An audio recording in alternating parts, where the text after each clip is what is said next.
Alright, how's everyone doing? Welcome back to more Dragon Quest IV Chapters of the Chosen for the DS. Hope everyone's doing well. Welcome. It's been a while. Which was not my intention, but, you know, things happened over the weekend, and, you know, not much to do. Not much we can do. But we're back. We are back with our boy, the merchant, Torneko, and we have to get, how much was it? 30,000? 30,000 gold to get this house. I think it was 30,000.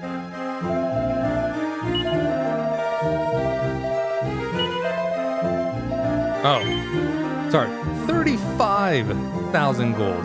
Unreal. So, the only way to do that is by finding stuff and selling. So, I did do a little bit of grinding. I got Torneko up to level 9. I did get some nice little drops. Got some steel broadswords, a full plate armor, 4 pieces of iron armor, which we can sell the armor stuff over at the other kingdom.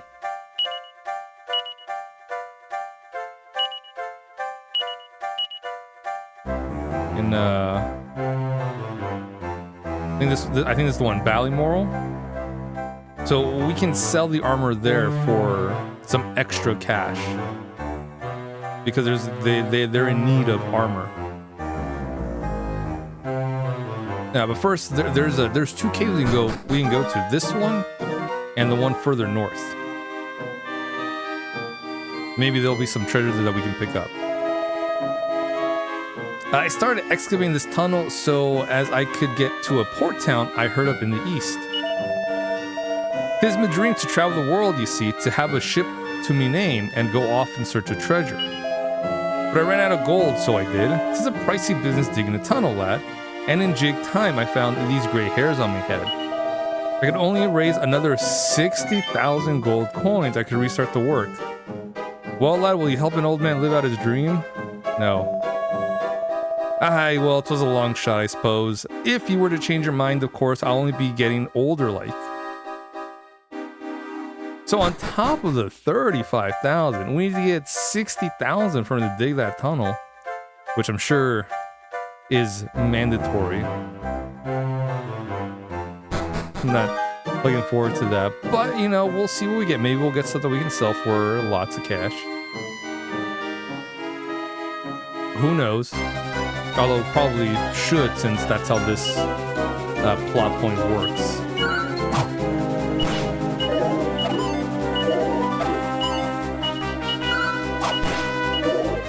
But Torneko's at level 9.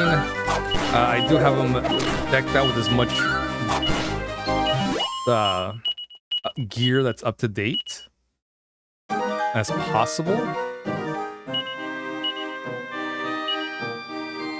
Got the Estrada's Abacus, I got an iron apron, a hardwood headwear, and an iron shield.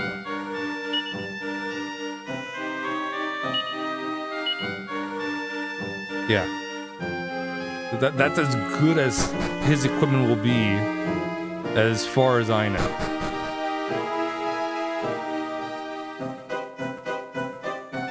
Like, not only did I do some grind, I also went to work. I was like, oh, maybe someone gives us something good, right?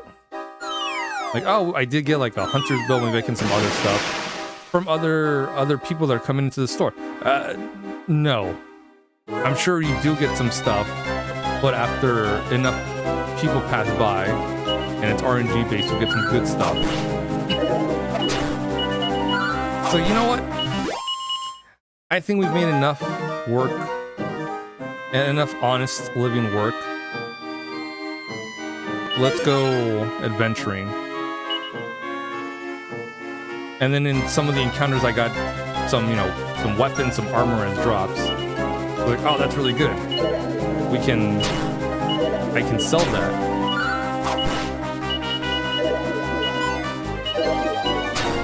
I mean, and at the very least, the armor stuff we can sell for a profit. The swords or weapons, I don't know. We'll have to deal when we get there. Now, just what the devil is up with this cave? This is making a right Amadan out of me. I can't make away with the treasure. Yeah, the treasures are right there, but there's no way to reach it.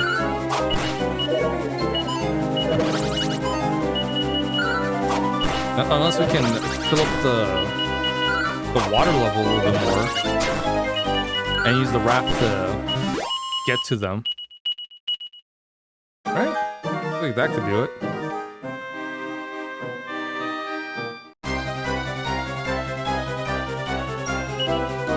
But, you know, we'll have to see. We'll have to see.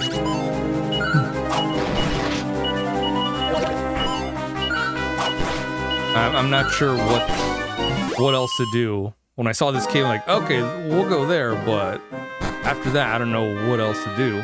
We'll have to find out today.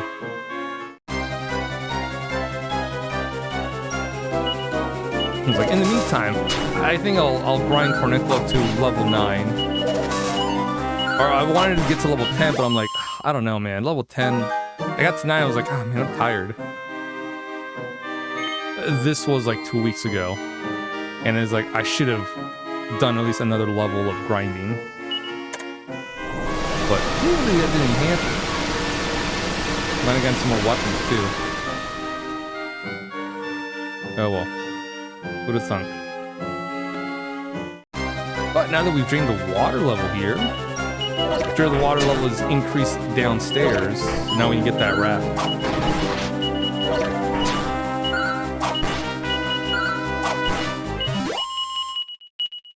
Oh, look at that. Suit of leather armor. Won't sell for much, but it'll sell for quite a bit at that one guy's place. 760 gold. Ooh, and Holy Lance. I don't think you can equip that, right? No. Well, at the very least, we can sell it. Sell it for money.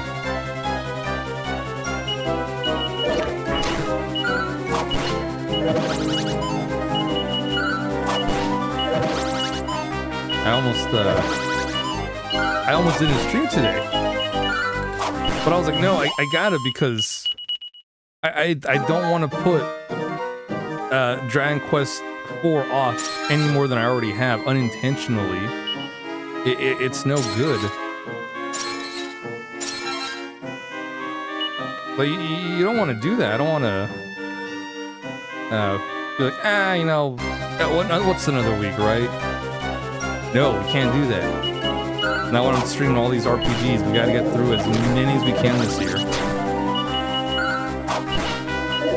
We won't get to 50. 51. I think that's how much I had planned for this year. But we'll get enough done.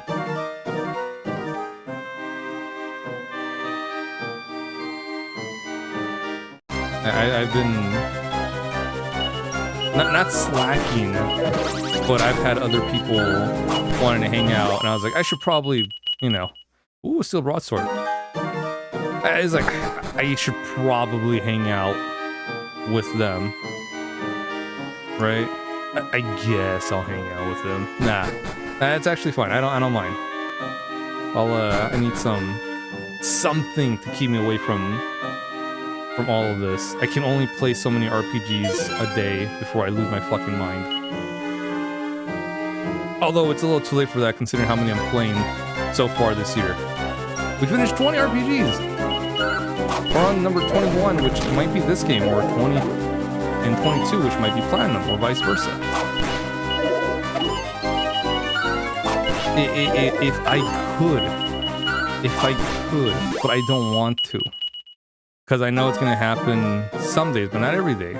I think next week, next Saturday at the very least, I might stream for a little bit longer than normal. All right. And it'll probably be a good amount of Dragon Quest 4. I don't know how far we'll be at that point. Because tomorrow, I'm gonna be out. You took him, didn't you, son of a bitch? A ton of water was after pouring in on me head just now. I nearly drowned, so I did. But there's a silver lining, like, now at least I can get Emmy treasure. I'll be making tracks then. Only, how am I supposed to be getting out of here now? In a body bag. You don't give me them treasures. Oh yeah, tomorrow I'm gonna be at a Dodgers game in the afternoon. I may or may not stream after I come back. So there's that. If I do, cool, more of this. If not, more of this next week. What luck, a silver goddess statue.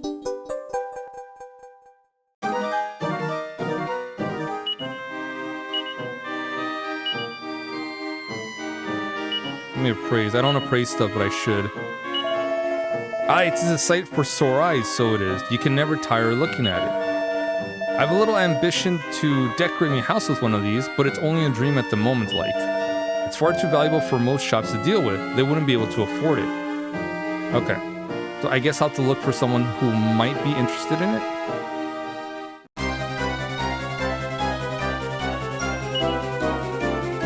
Like, I really should be appraising stuff because I got a merchant here.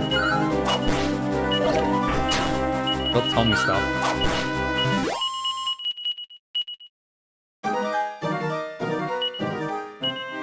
We getting some nice iron armors, huh? 7.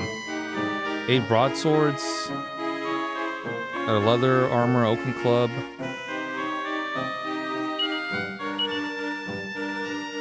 I do have Padfoot, which can keep us from getting encounters for a while.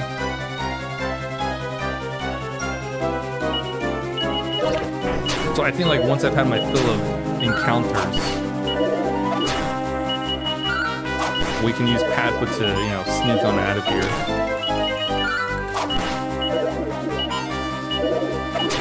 The good thing about this is that we have this steel safe, the safe box. So if we do bite the dust, we will not lose our money, which is very handy. 7 HP, plus 3 strength, plus 2 agility, plus 1 resistance, wisdom, and luck. Got 1500.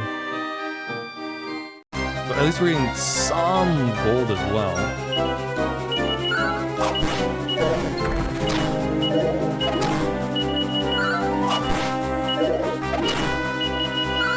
God, man, I don't know. I think the 35,000 is not gonna be a problem if we find someone that will purchase that silver goddess statue for like a good amount of money. The 60,000 though is gonna be a whole different story. But I think since we're gonna buy our own shop, it's not gonna be Torneco working on it by himself. We'll probably get the family to come over, and the wife will help out.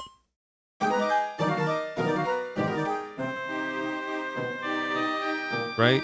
That's what I would think.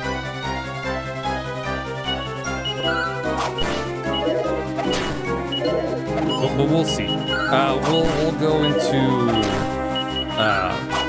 the Kingdom Prior, and then we'll sell these armors. Oh, look at the Answer's costume.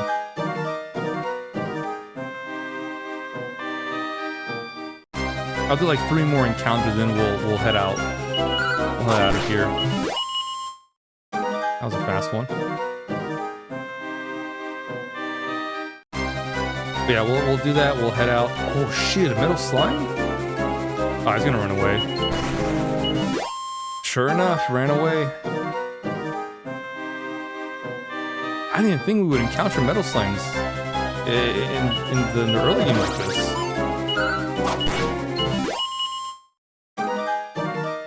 I'll do one more because that was a metal slime encounter. There's no ifs, ands, or buts for that.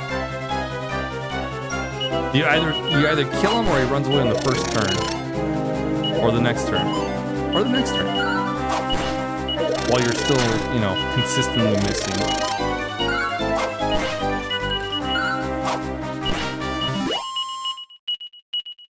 Oh, another iron armor. Okay, so how many do we have? Okay, 8 steel broadswords, 1 full plate armor, 8 iron armors, a chainmail, leather armor, holy lance, and an oaken club, silver goddess statue, and a dancer's costume. So let's head out.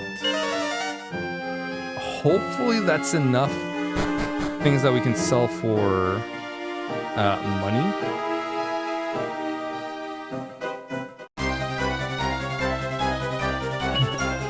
If not, I mean, we're gonna have to come back here anyways to fight enemies and get lots and lots of nice rocks. So that's gonna be the plan.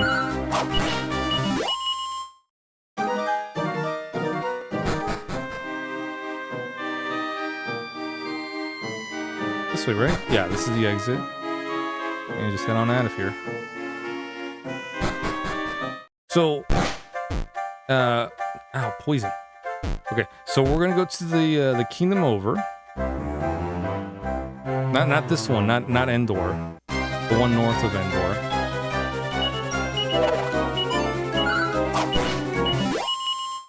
And then we're gonna, or should we talk to the people in Endor to see if anyone wants to? You know what? Let's go to Endor first since we're here. Yeah, we'll talk to the people and see if anyone wants anything about a goddess statue. I think here might be a place, right? Rich people. We always had money in the family. It only encourages my husband to buy ever more peculiar things for his collection. But we've got more than even he can spend. I think, oh, yeah, maybe this one. Young lady of the house spends all of her time staring at the sky. I don't know what it is she finds so interesting about it.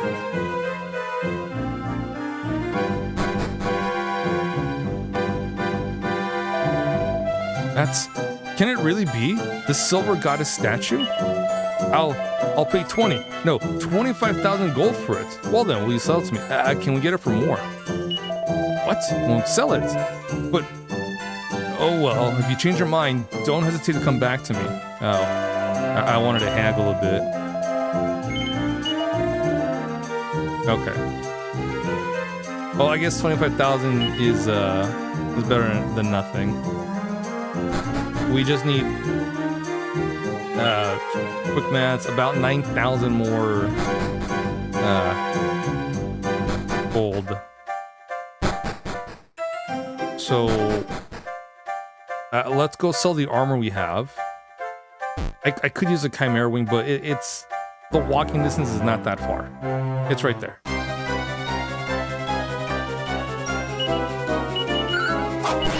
And here's the thing, we'll fight enemies in the off chance they drop something, like a suit of iron armor.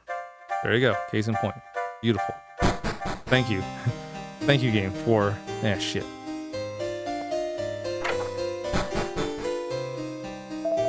Oh, we can't go in because it's nighttime. But that's okay. Quick trip to the inn. Bam. Daytime. Alright.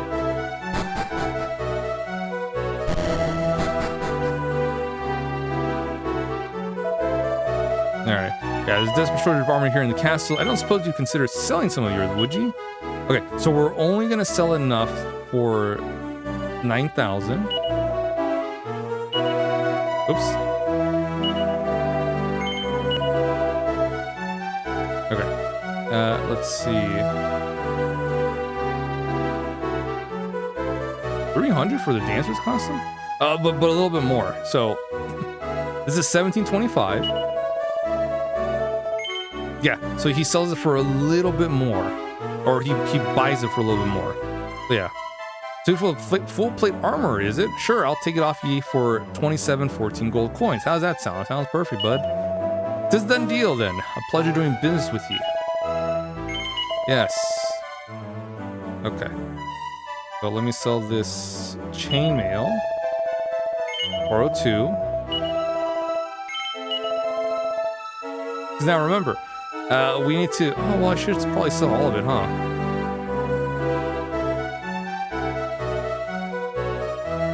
Yeah, okay. Sure.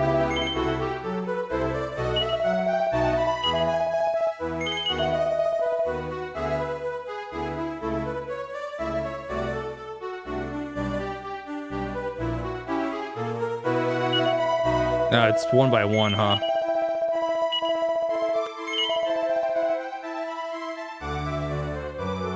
I might as well just sell all of our iron armor.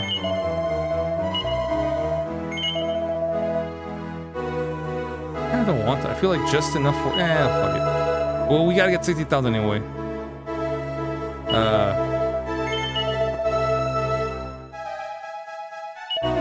Oh, I must have selected a steel broadsword. Okay. Yeah, 1272. It's not bad.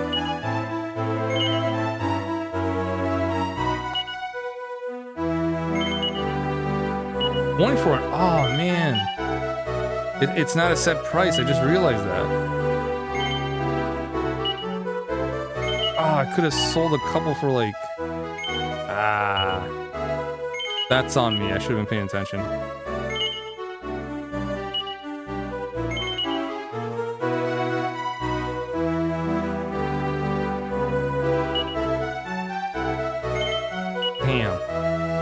I could have been selling for more. That's on me. I wasn't paying attention. I thought we'd be selling for the same amount of every time.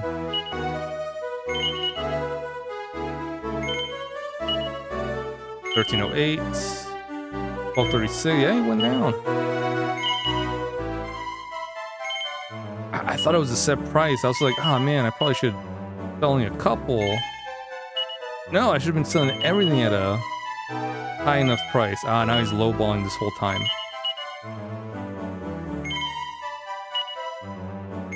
If we can get close to 2,000, I'll take it.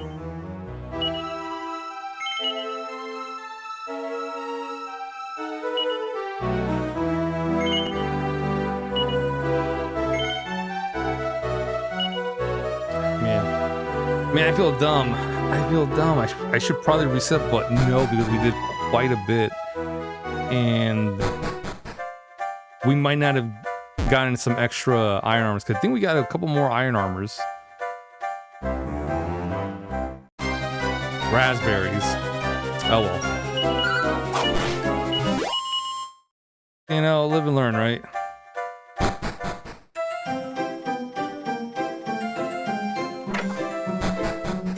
Well, at least we'll get more money with, hopefully, with the wife selling stuff.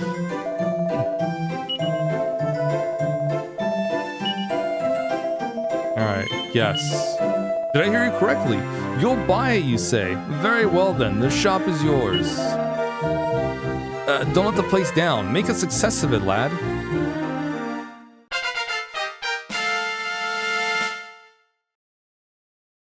And so at last, Torneko fulfills his dream of owning his own shop, and sends for his family to move down to Endor. You're a fine article, so you are, Torneko Taloon, our very own shop. Oh, 'tis a dream come true, so it is. I'll work me socks off, so I will. Clean off, I tell ye. Together we'll turn this place into the grandest weapon shop in all the land. I'm that proud I could go and tell it to the king. Speaking of which, maybe you'd better head over and let the old fella know you got yourself a shop. I love you, Torneko. I love you too, wife.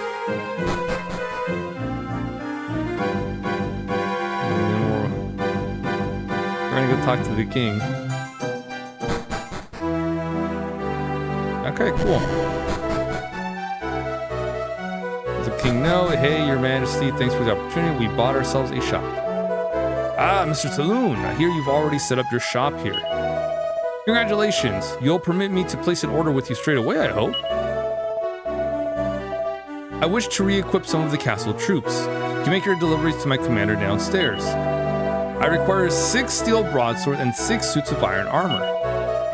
The commander will fill you in on the exact details. Oh, well. I just have the 8, and that's it, but okay. This is King Norman's throne room. I think it's this guy. You'll be paid once you deliver all the armor and weapons. The faster you supply them, the sooner you'll get your gold. You're coming to give me some of the weapons and armor King Norman asked you to supply us with, have you? Yes. Right, I'll be taking any steel broadswords and iron armor you have off your hands then. 6 steel broadswords and 0 suits of iron armor. Thank you. You still have 0 steel broadswords and 6 suits of iron armor left to deliver. Hurry up and deliver the goods. You wouldn't want to let His Majesty down.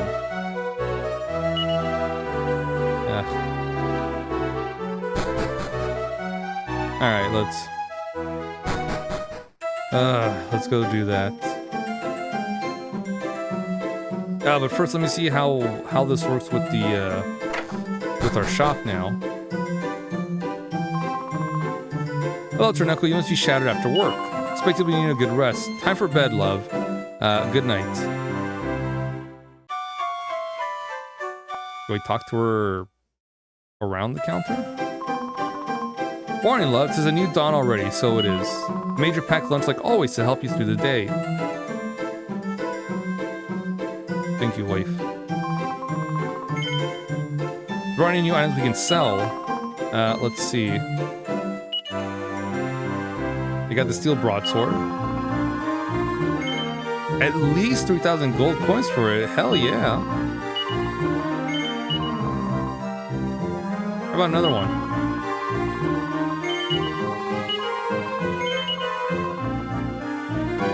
Damn, at least 3,000? Yeah, that's fine.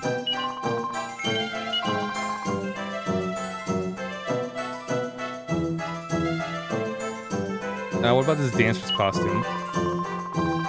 600, sure. That's all I got right now. Right, well, that's the restocking box stuff then. Do you want to see all that we're selling at the moment? Yes. Okay. Not bad. Leave the shop to me then, love. I'm working as hard as I can at it. Good luck finding more stock. Okay. So now we... Damn it. Now we gotta go find some more stuff.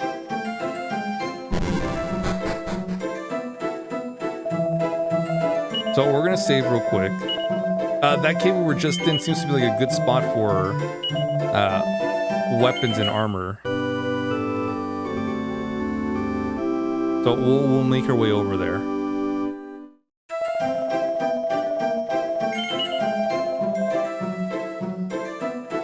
Okay.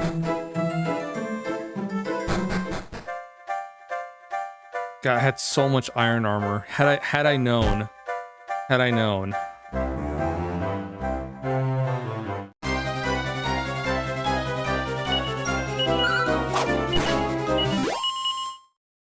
Had I known. Maybe I should have stopped when I sold just enough to have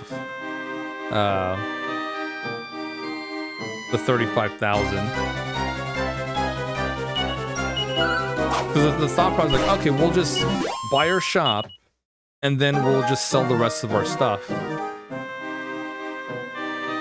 Now I know, it's like I should have kept our stuff, giving everything to the wife, so the wife can sell it for a profit. And we'd be pretty close to 60,000 gold. But no, now I gotta fucking search for all this shit again. And then give 6 iron armors to the commander. And at the very least, I can sell the rest. I can give the rest to the wife, and our lovely wife can sell them for money. Okay, that's 1. 1 suit of iron armor. I need only 5 more suits of iron armor.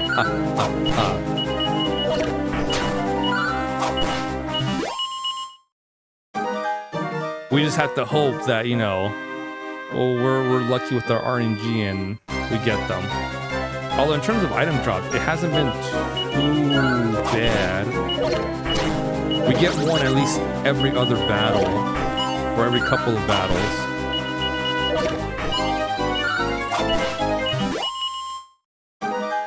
So, not bad. Now the thing is, what we get is something else. Might not be the iron armors we need. Could be something else.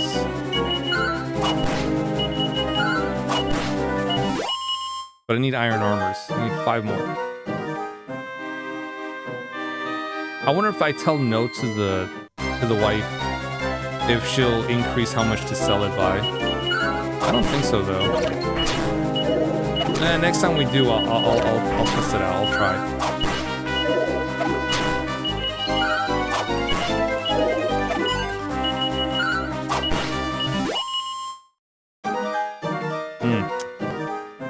Hopefully this next fight will give us something, because if not, it's not going to be great. Maybe I have to go deeper into this cave.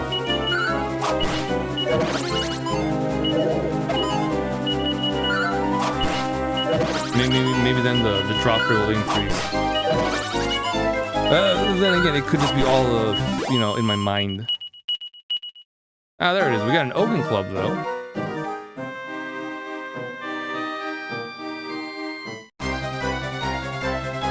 I think the Lugworms are the ones that drop the iron armor.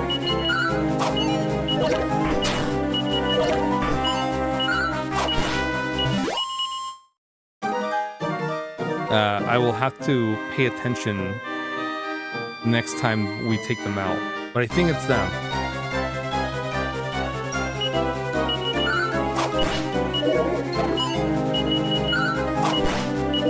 Because I think if I remember how drop rates, not drop rates, how drops work, it's the last enemy we take out is the drop we get, I think. Now I could be entirely wrong, and just be like, oh, there's a chance to get an item from each enemy. Well, I don't think so, because so far it's been one item only. Okay, so that just threw out the frickin' my theory out the fucking window.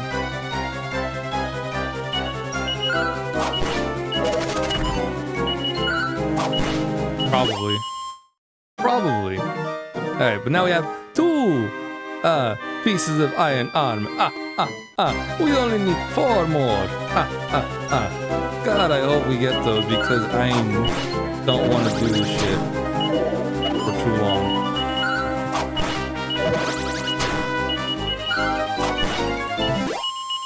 I don't know. I don't think so. I don't think the RNG is, well, knock on wood. I don't think the RNG is that bad where the game's not going to give you the pieces of weaponry and armory you need to progress the story. Now, I could be entirely wrong, which is totally possible.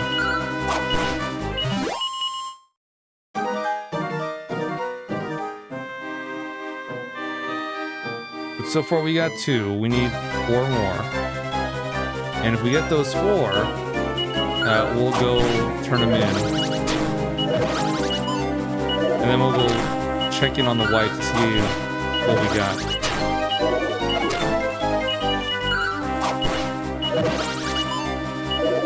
Now so far we have about... I want to say about 8,000 maybe? From the stuff we gave her. So that's going to be 17,000 total. And then we only need about 43,000 more gold. And then we can fix up that, we can pay that dude to make the tunnel. Oh god, that's a lot of money.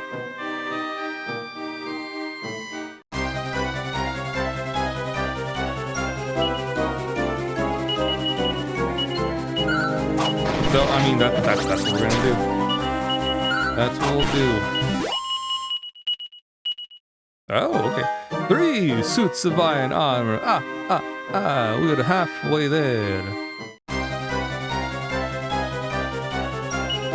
Thank the goddess, because I need those. Oh, you know what? 4 suits of iron armor. 2 more. The king is gonna pay us for this, so hopefully it'll be enough.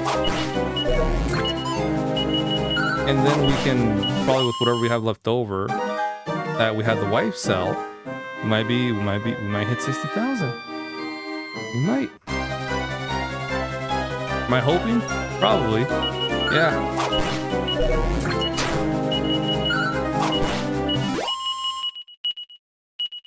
One steel broadsword. You can sell it for 3K.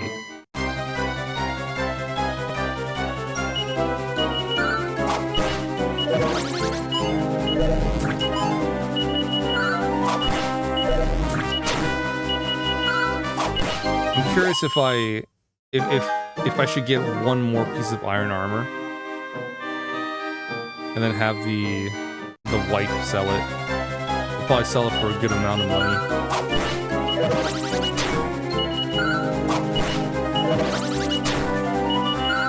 But who knows? God, this sucks. I had plenty of iron armors too. But again, had I known that we would need those, I would have held on to them. Shit, I would have sold the steel broadswords too. Once like, you know what? We'll sell it all, right? 5 suits of iron armor. We only need 1 more. Ooh. The only reason I didn't sell them was because I was like, let me sell it afterwards, right? Once we need the 60,000.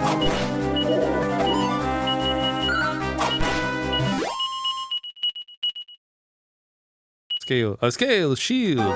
Ooh, can Torneco equip the scale shield?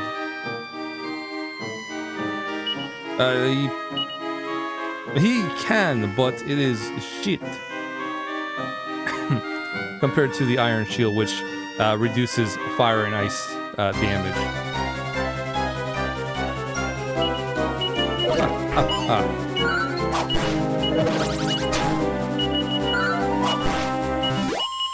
And the fact that the wife can sell it for money, for a profit, is good. So like I'm kind of like held on to whatever pieces of steel broadsword I had left.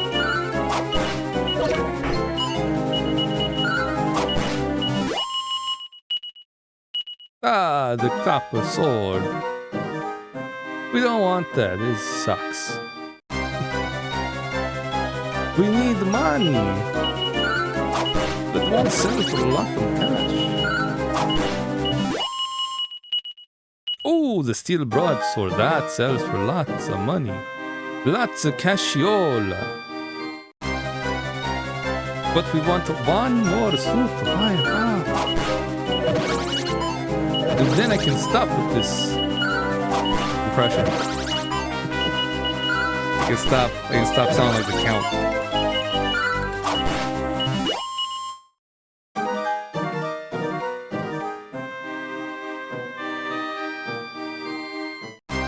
Oh god, I'm also thinking, had I sold the steel broadsword, I'd be here for even longer. Because we would need both the steel broadswords and the suits of iron armor.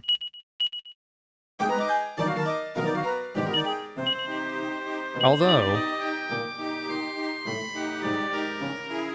I found 3 of them and 5 of the iron armors pretty quickly, so maybe not that long.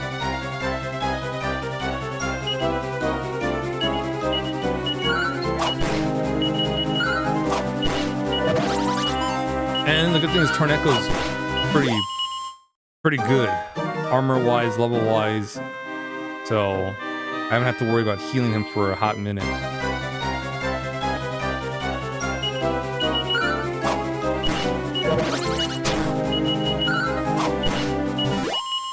everyone does about 1 damage, which is good.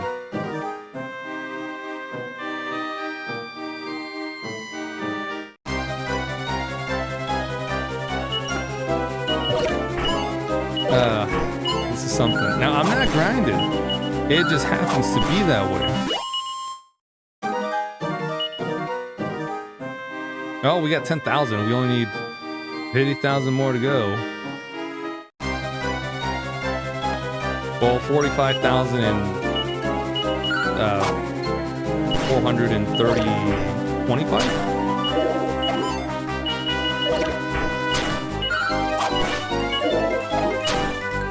I think that's how much we had. 10,575.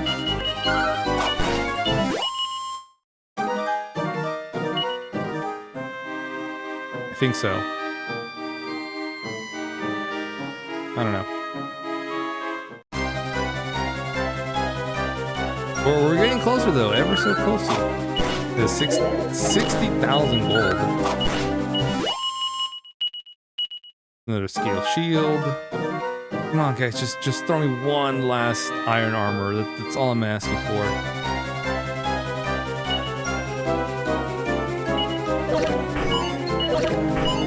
Just throw one at my direction, end my pain and suffering. Ah, no, suit of chain mail. Not what I wanted. Fuck. Alright. This is the one. I feel it in my bones. This is the one. Where we get the suit of iron armor.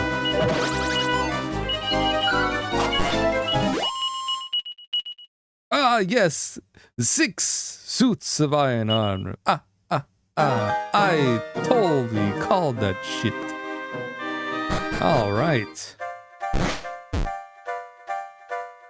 Let's get out of here. I told you guys, I felt it in my bones. It was going to be a suit of iron armor. I was ready to, like,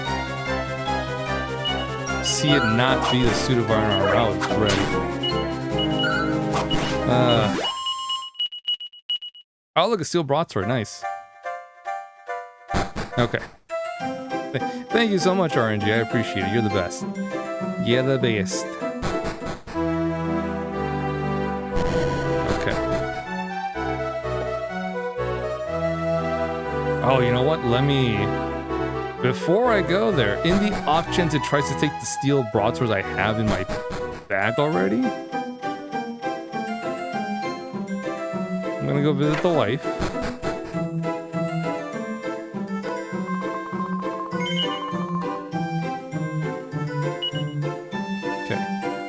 So let me sell you some, let me give you some more steel broadswords.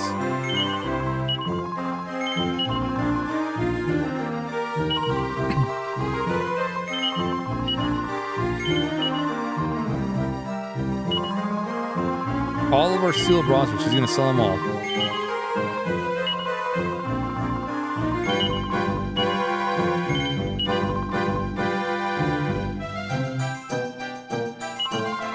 Okay, 525, that's fine. Oh, right, I was gonna say no, right?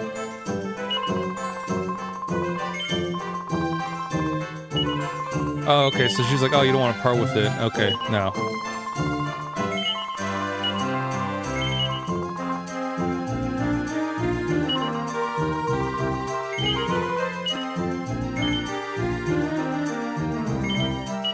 Okay. Perfect. Thank you, Tessie. Love you. You're the best. Ain't she just grand? She's just the bee's knees. Okay. So, again, in the auctions, we also give him everything we have. Yeah, right. I'll be taking any steel broadswords and iron armor you have off your hands then. Yeah, I don't want that. Excellent, that's a lot. Here's your pay as promised.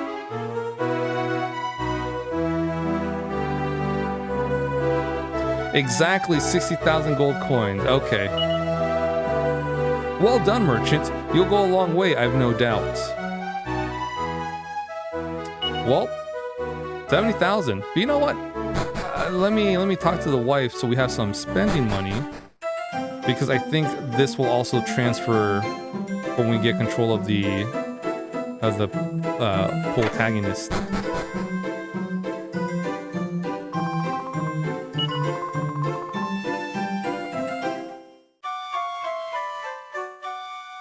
Because the money transfers as well, you know, we'll have some spending money for when we meet up with the protagonist.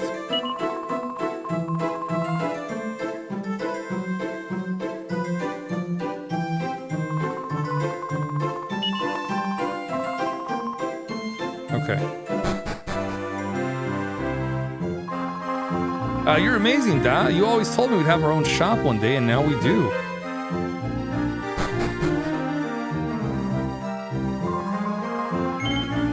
No. Then come around here and give your poor wife a bit of attention, would you? You've been awful lonely, so I have. Oh. Look after things here in the shop, be off with ye and find us some more things to sell.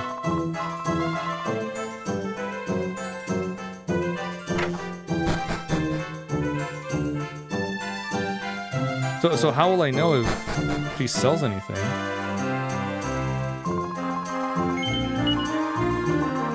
Oh, here we go. Right, well, before I take them from you, let me give you the recent takings. 21,732 gold coins. Not bad. Not bad at all.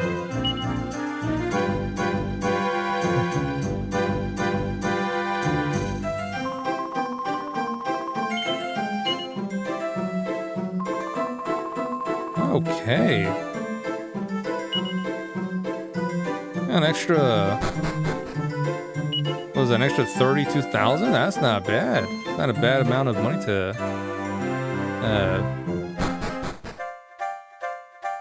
to transfer over. If it transfers over. If it doesn't, well... Whoops.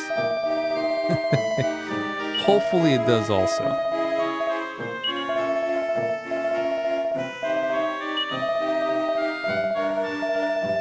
Yeah, here you go. You will? And you have the money on you? I could see you're a rich fellow with 60,000 gold coins in your pocket. Not very much, lad. With this money, I can employ the lads again and start excavating right away. Oh, I can hardly wait. Okay. I guess I just leave and come back.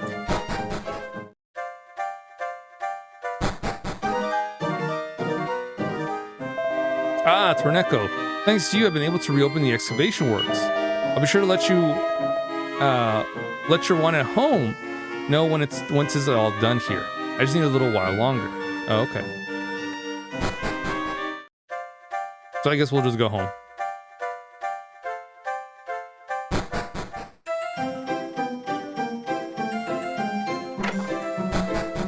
I'm glad we still have our dog as our companion. Oh, it is grand altogether to see you, Torneco. It is brutal, you working yourself so hard every day. Did you hear about the casino? It is just after opening up again. So I've heard. It do you power a good to have a bit of a gas in the place sometimes. So it would. Okay.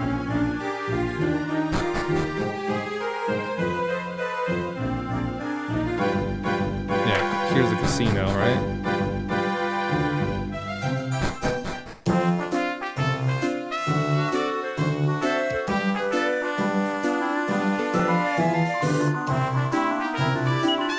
We have one token. Oh, we have the one token from Elena's chapter.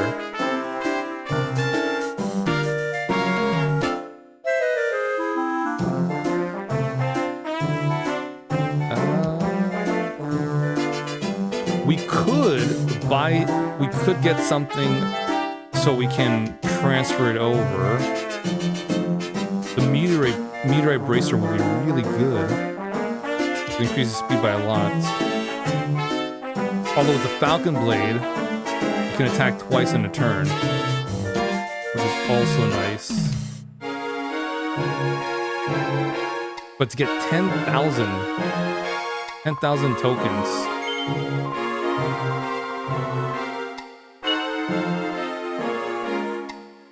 With the money we have, we're not gonna have enough.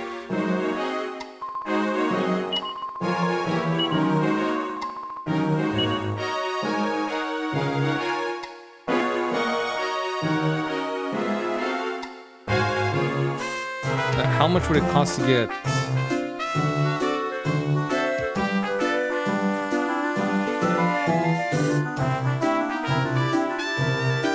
$9,999. Doesn't tell us. Oh man.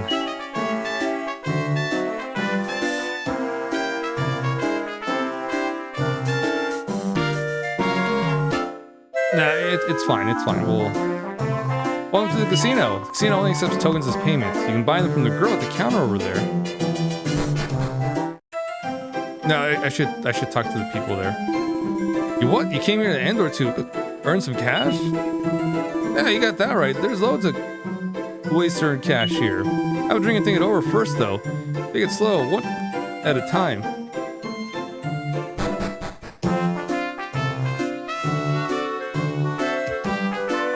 If you want lots of tokens, you can cash them in for prizes at the exchange counter over there. I took a chance on double or nothing, and now I have 16 tokens instead of 8. I'm on fire. Today just doesn't seem to be my lucky day. How's it going? You want anything yet? No. Never mind, your luck will turn soon enough. Just keep at it. No matter how much you win, you can't exchange your tokens for money. So it might as well be to only spend what you can afford and just enjoy gambling with cash you don't really need. Ah, that's everything I've won today, gone right down the drain. Okay, well, I think we're fine here. Maybe just come to have a drink or 3, of course, because that's how you make money. Alright, let's go talk to the wife, see if that tunnel's ready. Ah, welcome home, love. I have a message to pass on to you. I was asked, would I tell you that the tunnel's been after me? I was asked, would I tell you that the tunnel's after being finished? Wow, that is a weird sentence to say. I haven't the foggiest idea what it's all about, but that was a message, so it was. Now, don't tell me you're off on your travels again. Not now, we finally own the shop we've always dreamed of, are you now? Yes. I might have known. Well, I won't say nothing more, then. If you made up your mind, then that's that.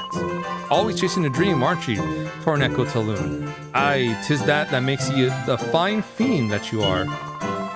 And 'tis that makes me love ye, so it is. Good luck and be careful now. I'll take care of things around here while you're away. Isn't she the best wife ever? She lets us go on our adventures and she'll handle the shop. Torneko, you do not deserve her. You owe her much, much, much. Hey, good, how's it going? How you doing? Welcome, welcome. Hope you're doing well. I think we're about to go on another place. Ah, Torneko, thanks to you that me tunnel, me pride and joy is finally complete. Now I want you to live out the rest of me dream, travel the world in search of treasure like I always wanted to. We're traveling to the city of Endor. People say that Endor has a pub and a casino, so I hope we'll be able to find work there. Many different people pass through this tunnel with as many different dreams between them. Be careful on your way, Mr. Taloon. Hello there. Me. I'm traveling in search of a legendary weapon. Now that the tunnel's open, I can finally head east. I have a queer feeling that I'll find something useful out over that way. And so Torneko sets off on an adventure to the east, in search of the legendary weapon.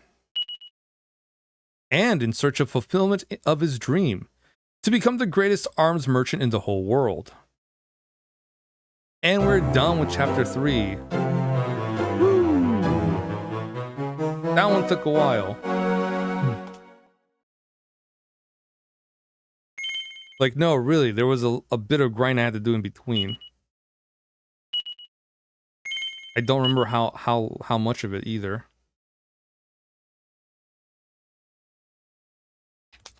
Okay.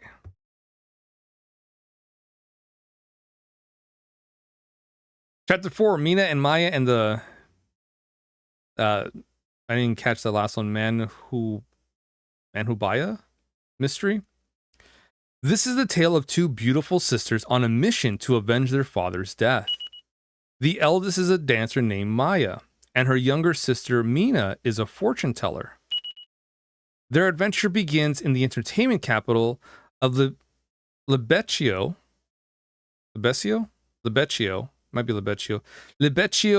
Lizen Fair.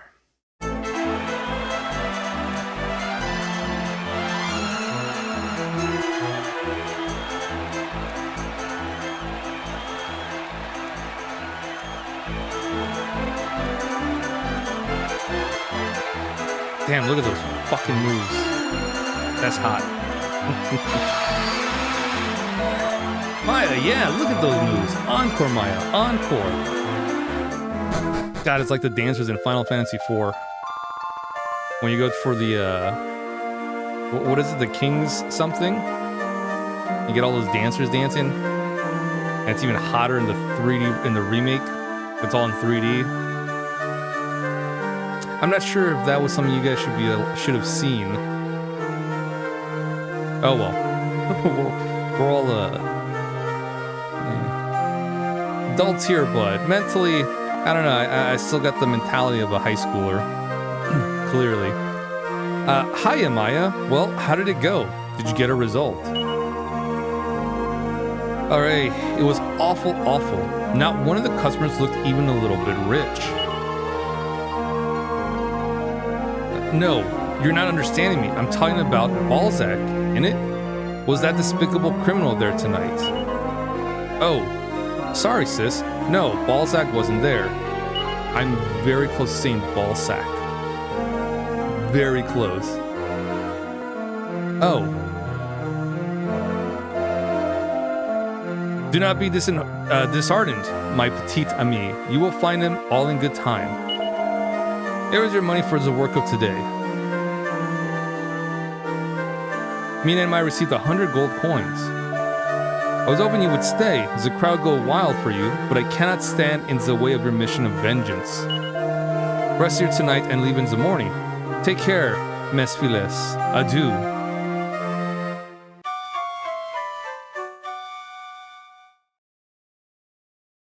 Butchering every fucking language we have here. Only me, guys. Wakey, sis. It's time we were going.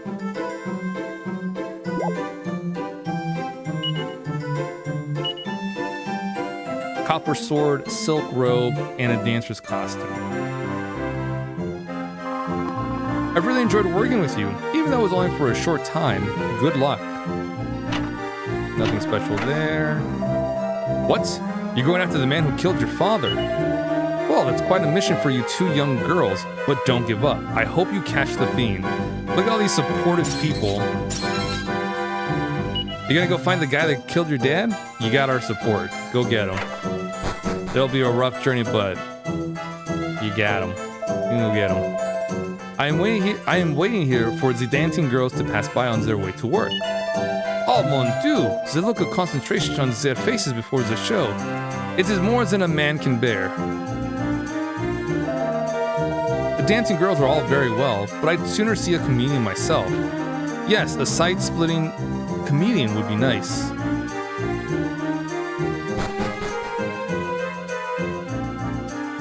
Nothing in the well.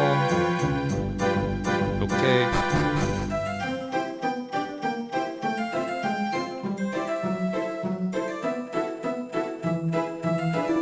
Did you hear about the alchemist, Mahabala? That's probably what it was, Mahabala. From Aubut de Monde being killed by his own student, Balzac. No way, you're Mahabala's daughters? I'm sorry, I had no idea.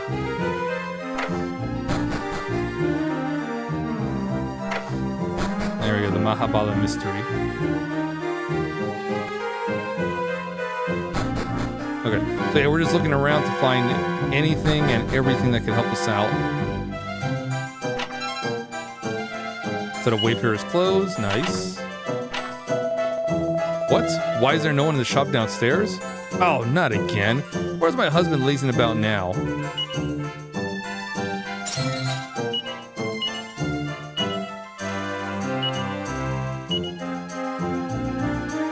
Ooh, it is not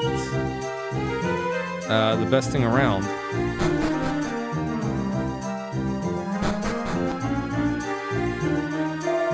This is the city of song and dance, Laissez-Faire.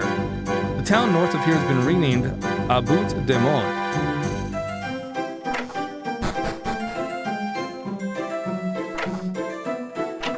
Nothing special there.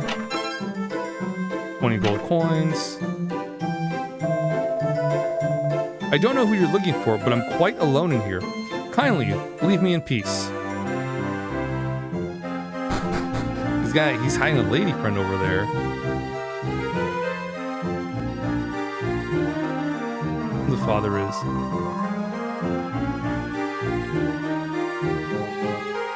I don't know what you should play. Some Fallout New Vegas or more PC games. Fallout is always a fun time.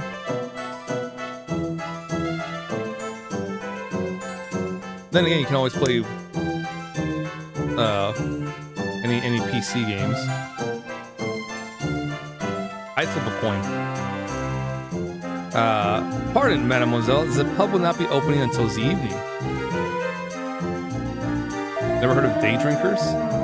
There was a girl working at the pub called Blondelle, but now she is gone. She was a big it with the punters.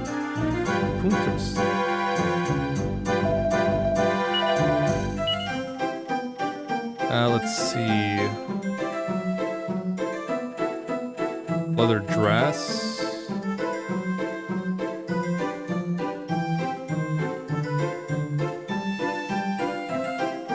I'll buy some herbs.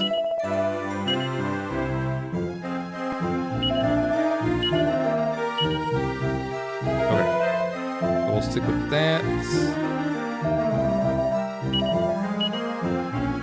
Oaken Club, Copper Sword, Divine Dagger. Hunter Bow will be great for both Mina and Maya.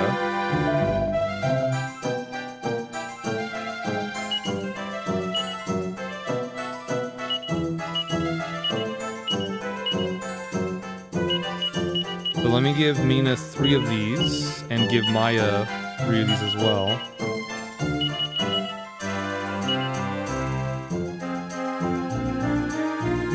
So let's see what's up here. Music is a mix of Mario and Final Fantasy. Yeah, it is a Nintendo game, and this is Square Enix, so it makes sense that it's a little familiar.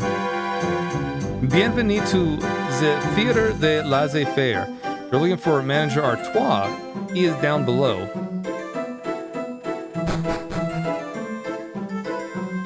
Are we looking for him? I think we're just gonna go, but it won't hurt to talk to him. For info. Hey, a silk robe. Nice. Bien, you're really leaving us now. I see. I do not know where you will be going, but you must visit your hometown of Abu-Demon from time to time. It would make your father very happy if you visit his grave. Adieu et bonne chance.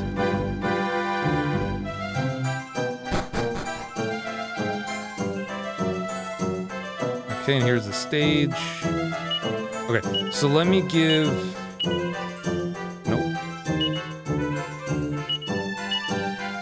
Okay, let me give Maya the silk robe. So she's just a little bit stronger defense-wise.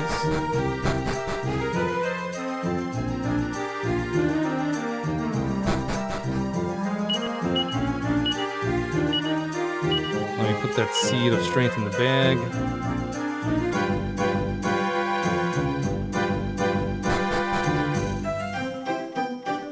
I think all that's left to just save real quick.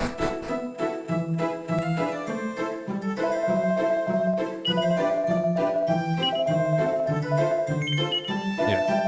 So we save, and then we're gonna go north.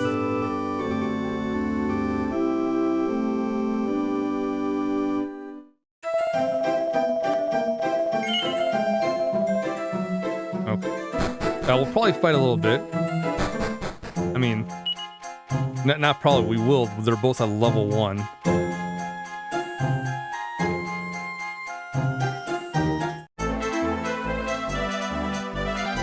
Ooh. Finally. Look, this is some nice sounding battle music. Oh, you both have magic. Okay, so Mina can heal, and Maya can use,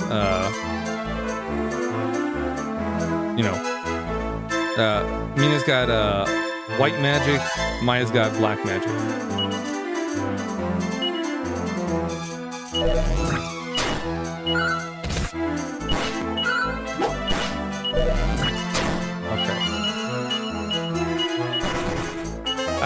I knew Maya wouldn't do a lot of damage, but damn. It was like 1 damage?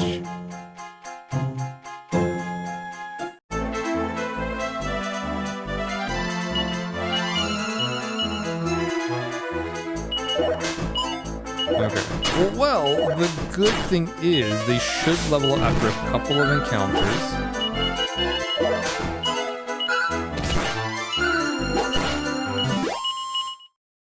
So we should be able to go back and heal. That way Maya gets more MP back.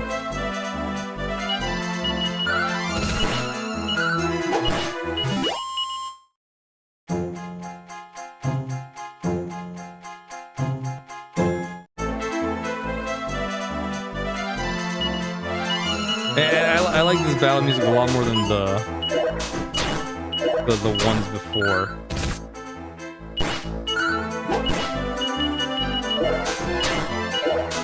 Because the other ones are so Dragon Questy. This is like this is different. I like it.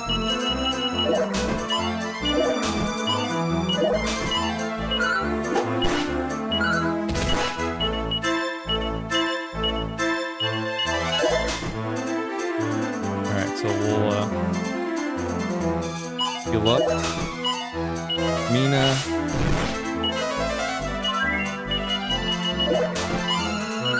So we can use Frizz one more time. We'll hold on to that.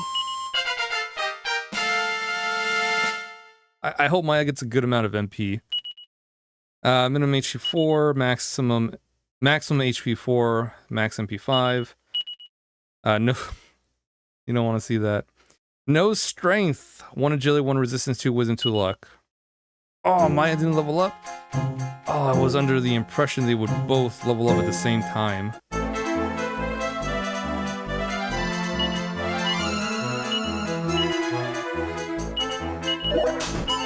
Oh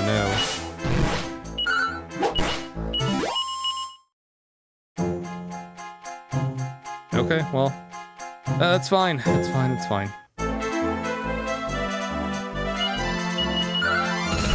Maya shouldn't be... Oh, sorry, Maya leveled up. Mina didn't. Okay, Mina shouldn't be that far off then from leveling up. There it is. HP 4, 4... Okay, yeah, there we go. That makes sense. I was like, Mina didn't get any strength level ups? Oh, that's not good. That's interesting. Oh, no, Maya didn't get it. That makes a lot more sense. Strength and wisdom, agility +2, resilience +1, luck +3. Okay. That's fine. That makes a little more sense.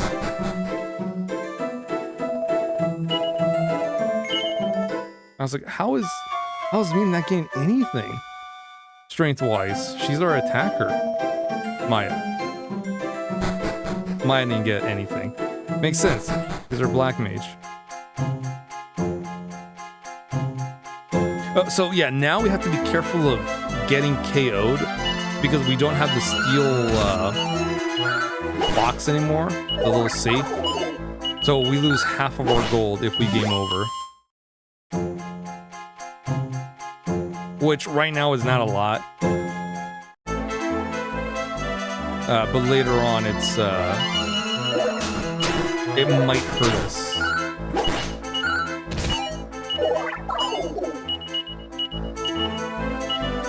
You know, because things are expensive.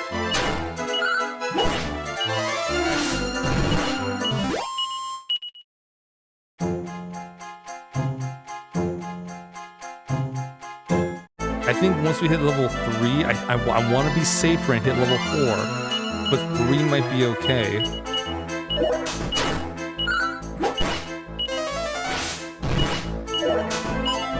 And then we'll head to their hometown.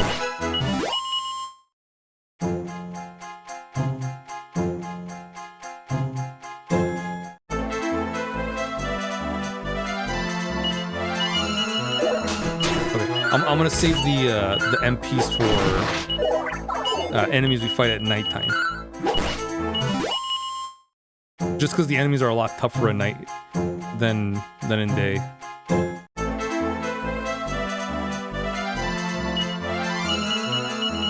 So the fights will take a little bit longer, but hey, at least it'll be a little bit safe.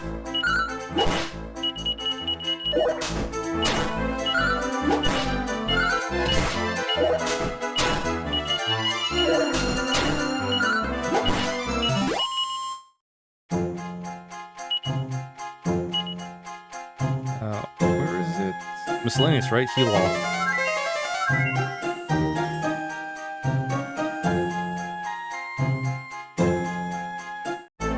God, we are so far away from everyone else that we've played as.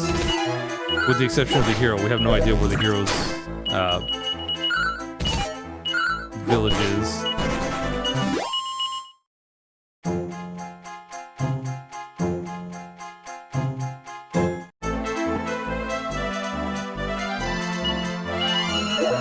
Alright, well, so far it's just the same. Walking sticks and she slimes.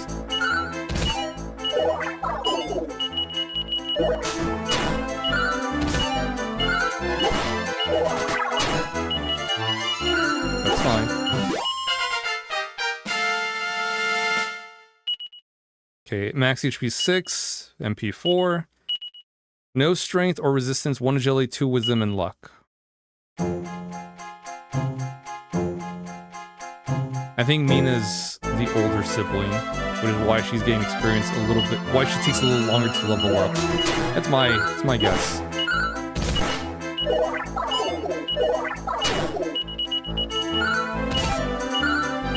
Either that, no, she's gotta be the older one.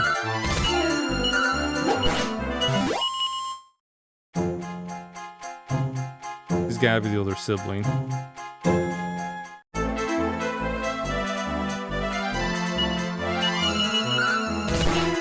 Because at the start, Mina was all business and Maya was not.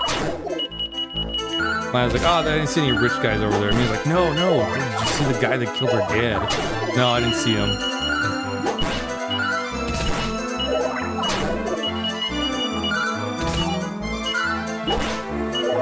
So that's my thought process on that.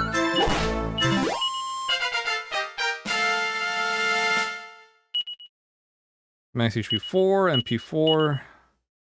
Plus 2, strength, agility, wisdom, plus 1 resilience, and 3 luck. I feel like we got that last time too.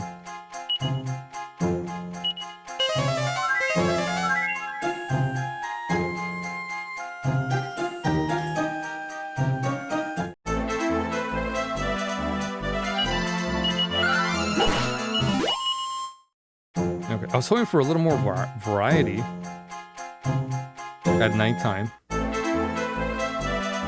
Okay, yeah, something like that. There we go. I was seeing my MP for the night encounters, but it's not bad, but I might as well use it.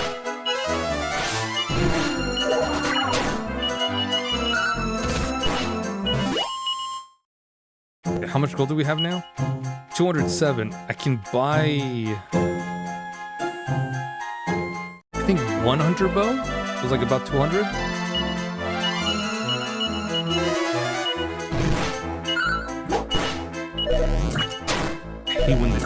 hate that.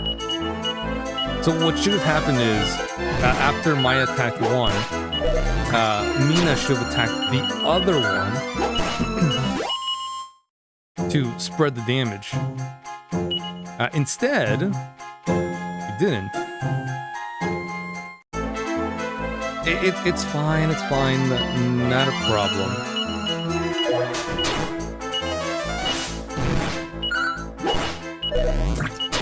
Because on the one hand, one thread is gone. One thread's eliminated.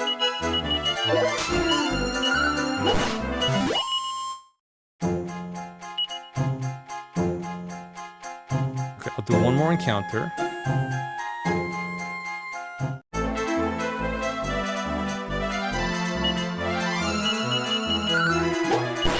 Okay. So from here, we're gonna go back. We're gonna shop. We're just gonna buy. Man, I don't know if I should buy a weapon for them though. 'Cause what if we go to the next area and boom, we find something of equal or slightly better value?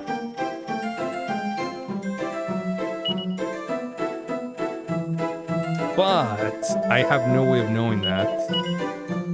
Oh, it's 350? Of course it's 350. This is the fucking goddamn Loch Ness monster that wants it. Oh, okay, look at that. I have enough for it. Okay.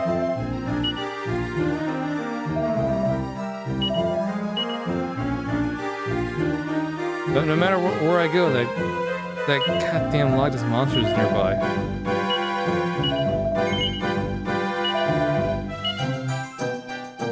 Okay. Well, at the very least, we get a something for Maya.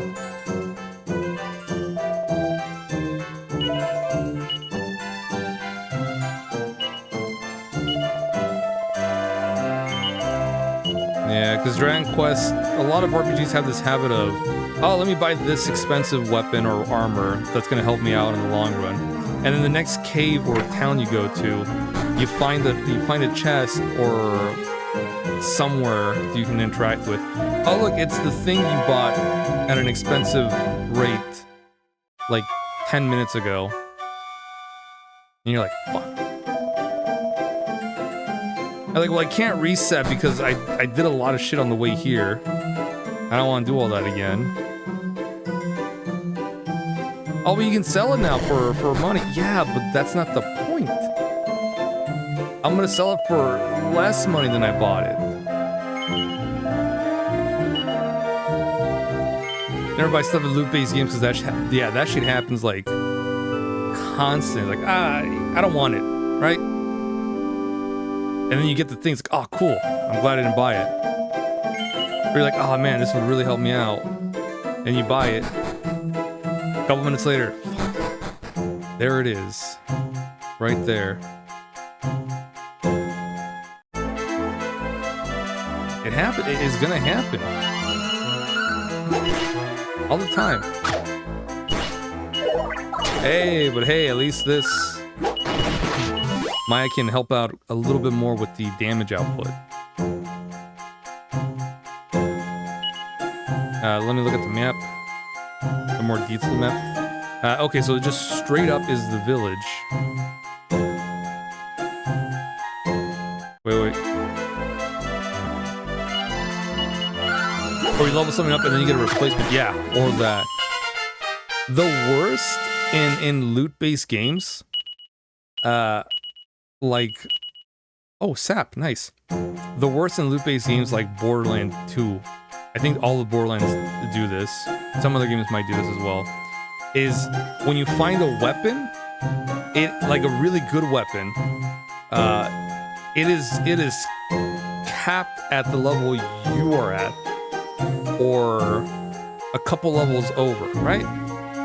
And then you find out later on, oh, if you come get this later in the game, it will be around this level. And it turns out the reason why you wait until later is because it scales to your level. And that's the worst, because if you go to a place where you're not supposed to and find something really good, you should be rewarded for it, right? No, you're actually punished for exploring, for going off the beaten path. And hey, guess what? This cool thing you got, if you had waited a little bit later, at a later level, it would be around that level. And you would be kicking a lot more ass with it. But for whatever reason, you came out here, suffered through all of that trial and tribulation. Yeah, you're gonna get it like at what level are you at? 10? Like around 10 or 12. You know, have fun. Yeah, sucks.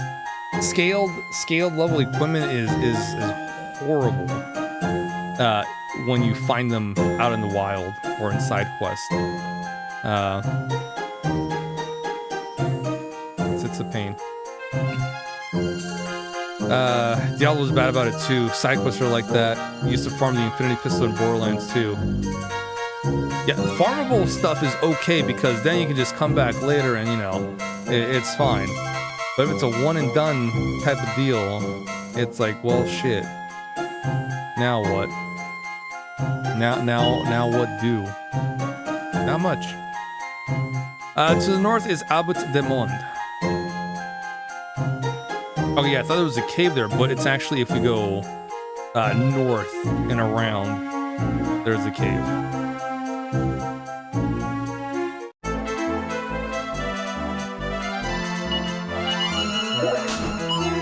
Okay.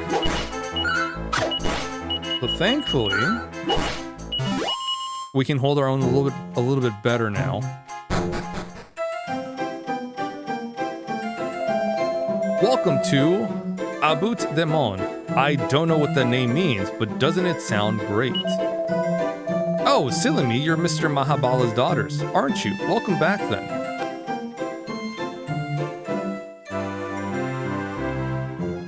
Oh, door's right here. Of course. Silly me.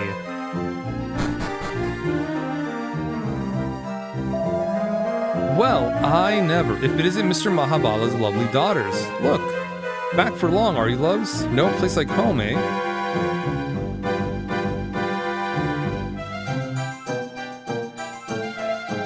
Wow, wow.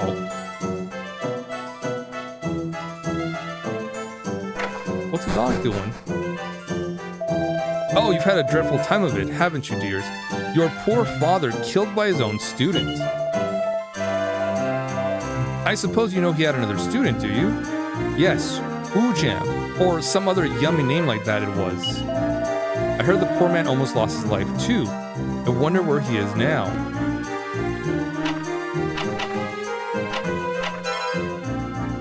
Ooh, a leather shield.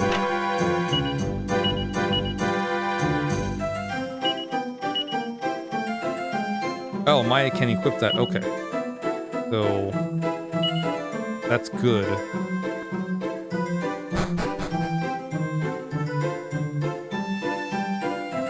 That's good. If she can't equip some stuff, that's fine. How long has it been now since your paw passed away? That little puppy you found all that time ago has been living with me ever since.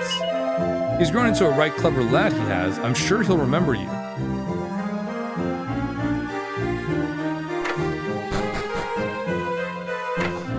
Go talk to the horses. Nay. Nay. As long as we don't have to pick up their shit, we're fine.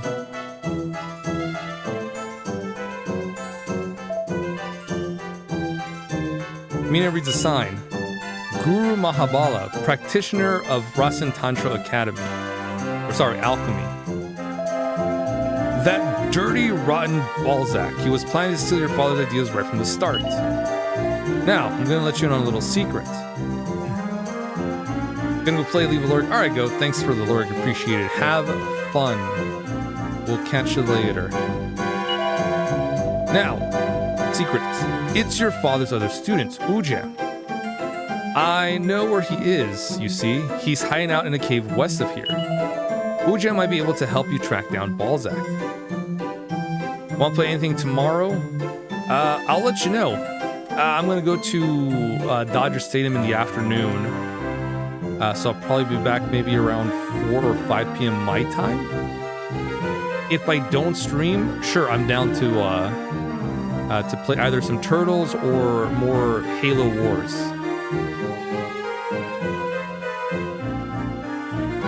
Yeah, because I may or may not stream tomorrow. I probably won't. So, yeah, I'll be down to play tomorrow. Cool. Let you know. All right, go. I'll let you know. Catch you later. Seed of Magic. 35 gold coins. Something. Poison. A lot of poison. Happy Cat Day, by the way. Thanks, Goat. Appreciate it.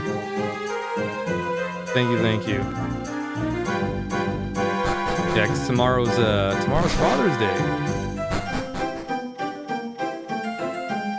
And I'm gonna celebrate it by being away from my cat for a couple hours out of the day. I need a break. Mina examines the area around her feet. Hey, a Seed of Life. Mina examines a gravestone.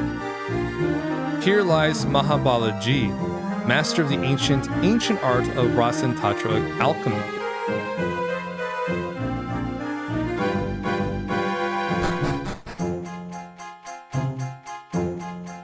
I guess from here we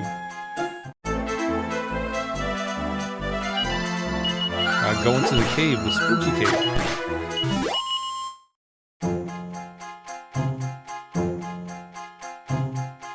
There is a house or a castle up north.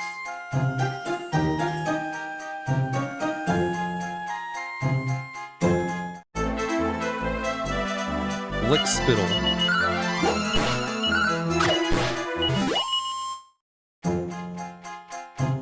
Maybe Ujam is here.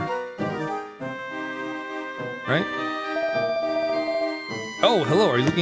Are you here looking for the Sphere of Silence too? I should give up if I were you. I came all the way from Laissez-Faire too. There's just no way to get further down in the cave. I looked everywhere. Oh, you know what? Oh shit. Maybe I should go back to Laissez-Faire now that he mentioned it. And go to the pub. Maybe I can talk to someone there.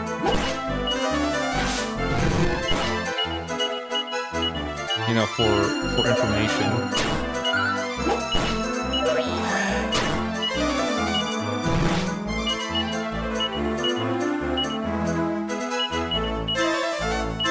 Okay, good.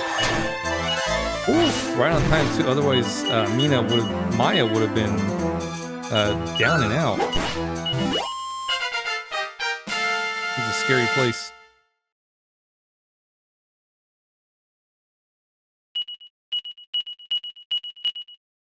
Oh, she learned Squelch. Alright, well, let me get this chest real quick. A Marrowwing, nice.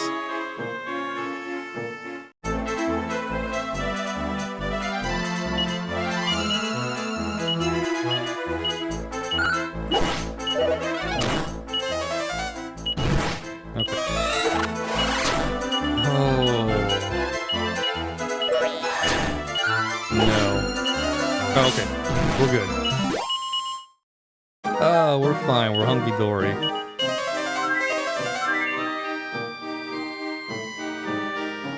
Okay, well, let me go a little further. If we die, we lose half of whatever 416 gold is. We'll have, what, 208?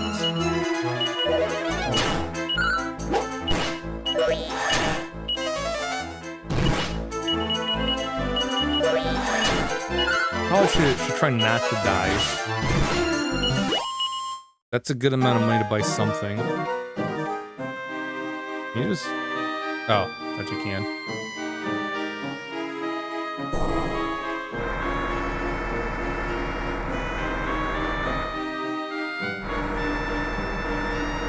I know what he's talking about. We were to come down here ourselves.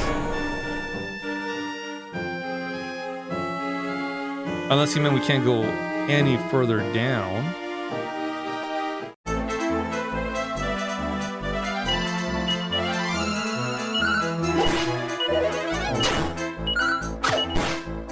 God, I really should go back in town.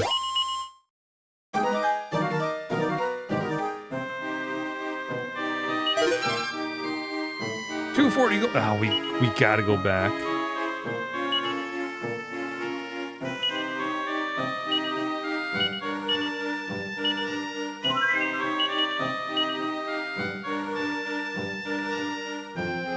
Okay, so we're gonna start making our way back to town.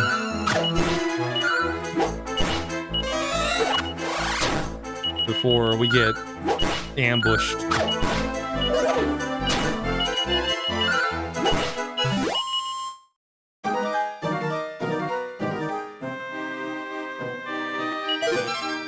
Well, I say that, but I'm here. I am exploring still. Like there might be stuff here. Okay, no, we're out of here. Oh no.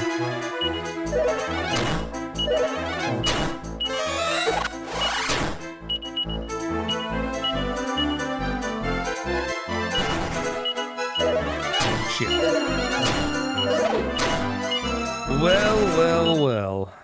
Oh my god, we survived. Okay. Alright.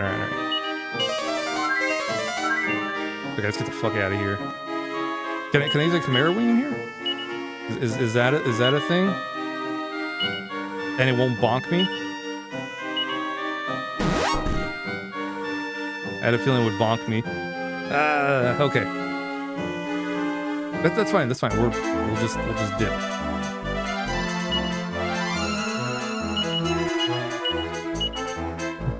We can't dip.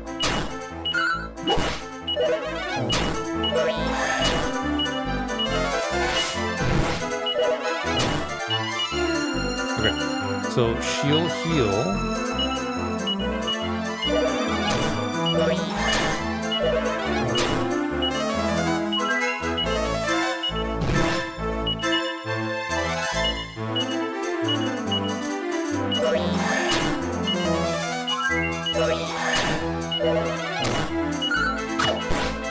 Okay, that's fine. Okay, so Mina can not heal. She's out of MP. Thank goodness we have herbs.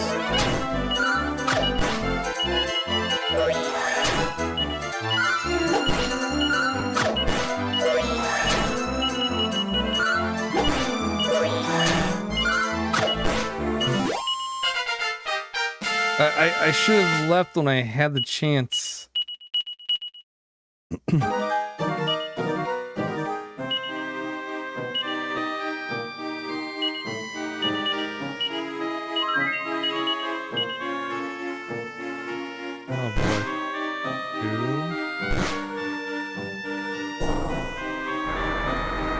I always thought that Pokemon did shit first, but they're probably not the first that when you're in caves, you get constant random encounters. April, how's it going? No, I think Dragon Quest was one of the first actual RPGs like this. Oh, shit.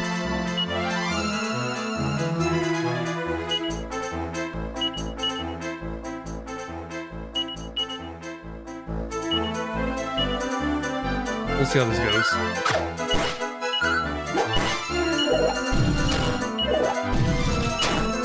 Okay, so we'll attack with her. We'll heal with Maya.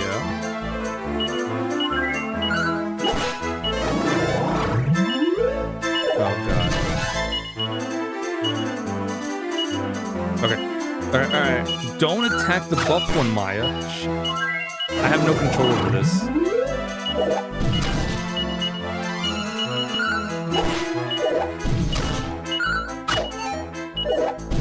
I really don't. They target whoever they want.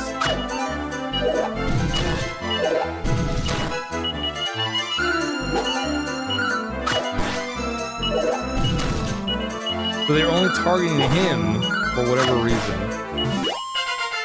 Oh well. Yeah, Pooh, how's it going? How you doing? Welcome. Hope you're doing well. I don't know if I did that or not. Sometimes I feel like I did, but then, you know, let me actually just double check. Okay, oh, thank God, we're out of there. So we're gonna...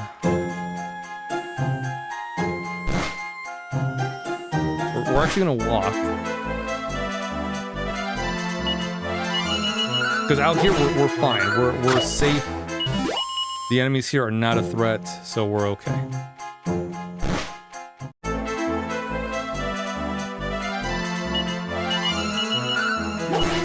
we're just gonna walk back to the first town, which is actually good because it's gonna be nighttime, so we'll talk to people in the pub.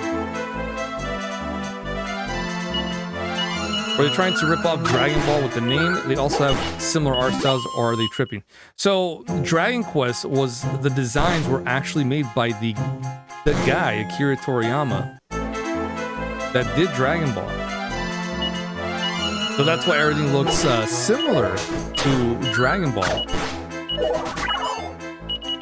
Because he was the guy that did both.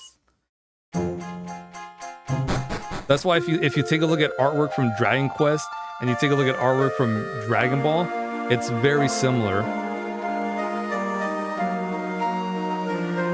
Yeah, so if you didn't know that, which some people don't, now you do. And guess what? Knowing is half the battle. A nice cold drink after work is just the ticket. You can't top it. They say Mahabala was killed by his own student, Balzac. But why would anyone kill an alchemist? For their knowledge. Ah, you're Mr. Mahabala's daughters, aren't you? How did his whole turning iron into gold thing work out then? You don't know? Yeah. If you could do that, you'd be a king, wouldn't you? That second hick, followed by the third hick, was a little too much. It makes so much sense. You felt it in your bones. You even watch Dr. Slump, his first TV show. Yeah, with Arale?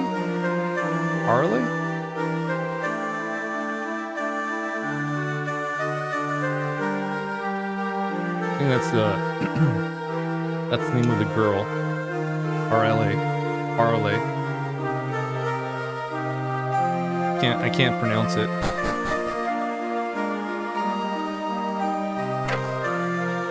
Yeah, little. She was like a cyborg or a robot, little robot girl. Glasses, big old smile, gag character. Strongest there is because she's a gag character. Ariel. Ariel is how it's spelled, but they say it like Ariel. Oh, okay. It's a funny show. Yeah, no, Dr. Slumps is a classic. Definitely is a classic. God, it's been so long since I've seen it. This was that young girl, Blondel's room, you know? I wonder where she got to.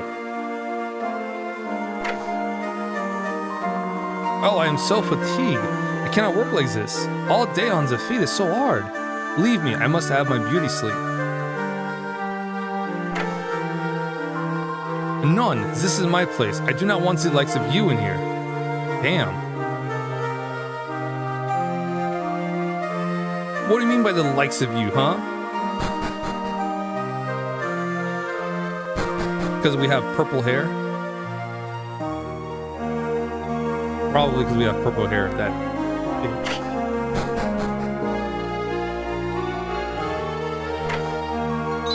Aha! Where are you going? It's nighttime. This guy right here is not protecting you no more. Dear goddess, give me strength to guide my wretched flock. Yeah, look at that. I think this is the Blondel chick. No, not the well. We didn't want that. Yeah, it is a funny show. It's very humorous.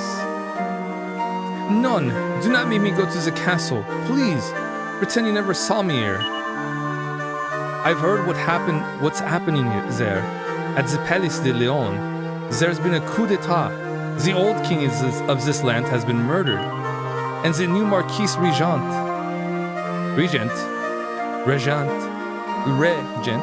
is doing some idiot experiments. I heard them talking about it. Alchemy or something, they said.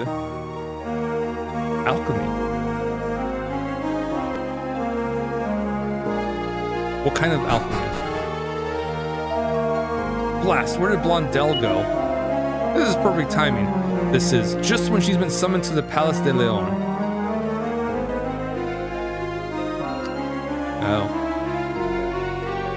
Now we have the context. So we're not gonna, you know, send her off. Where the hell is the inn? No, there it is. Silly me. I got away from it. Okay. So we're gonna go to sleep. We're gonna go buy some stuff for our lovely twins. Or sisters. I think they're twins, right? I think the game mentioned that they were twins.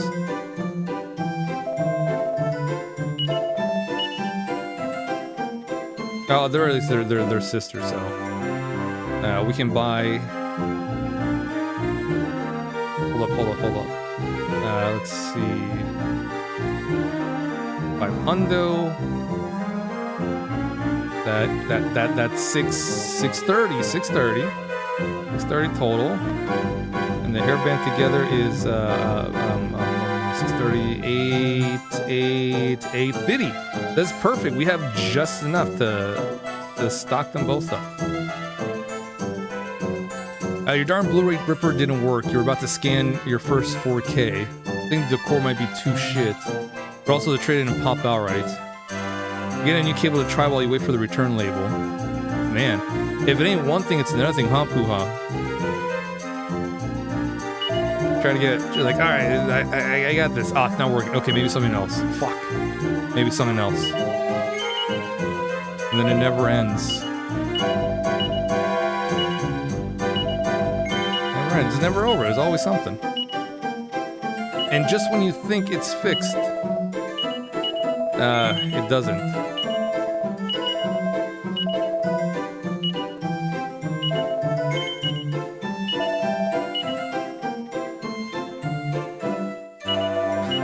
Yeah, part of the game, yeah.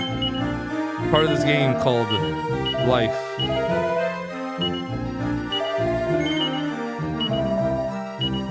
Okay, so now our lovely ladies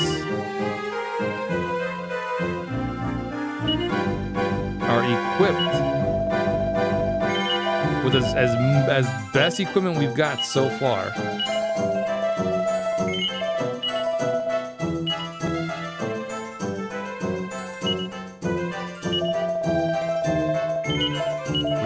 Good. And with the extra money, we will buy some more herbs and antidotes.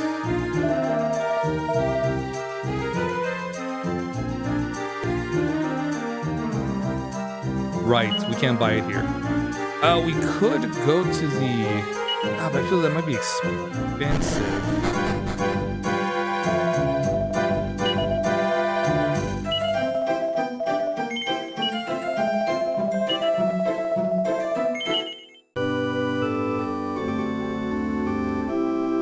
Oh no, we have Squelch. Duh. You got to play Godzilla Destroy All Monsters on GameCube with someone that was... With someone. That was dope. You know they're remaking it. Really? They're remaking it? Holy shit. Yeah, that's such a insane game to remake. Because that's a game from like fucking left field.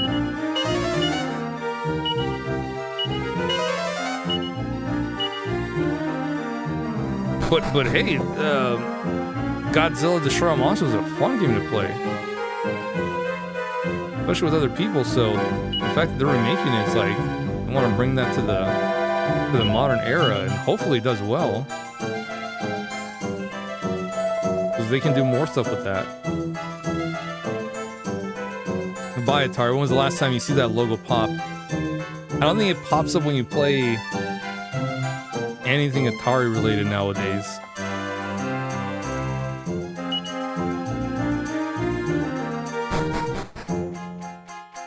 It's from a bygone era.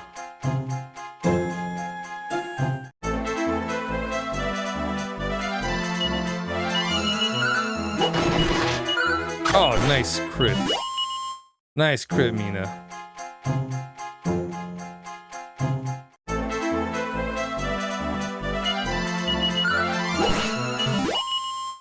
Beautiful.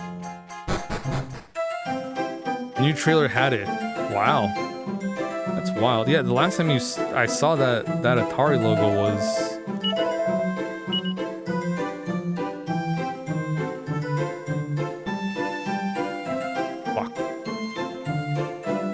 Damn, of course there's better stuff here. That's fine, whatever. That's on me for not checking the shop here. I can't think of when was the last time I saw that logo. I would say the last Pac-Man game I got.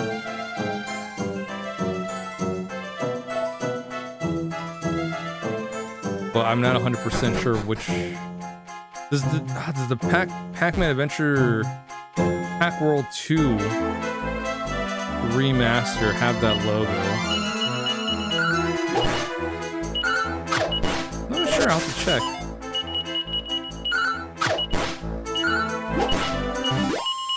I wonder if the chainsaw will be a lot better for Mina to use.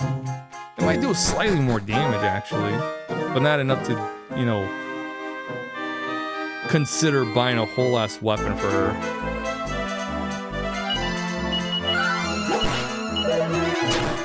We did it for Maya because she had like no attack. She had no weapon either. That hunter bow really helped out a lot.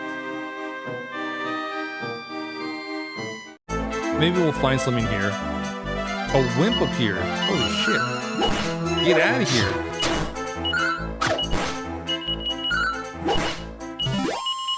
I don't know, man. If it takes more than 2 hits, it ain't a wimp. It's got decent survivability. For you, it was when you played Destroy All Monsters in GameCube. But before that, shit, who knows? I don't even think Pac-Man, the third one, had it. To beat that weird 3D Pac-Man, that's hard. Oh, the 3D ones. Yeah, the Pac-World games are fun. But I don't know if the I don't know if the originals or if the remasters of those, or at least 2 of those, have the Atari logo. I feel like I saw it recently though on something I was playing. But I can't put my finger on it.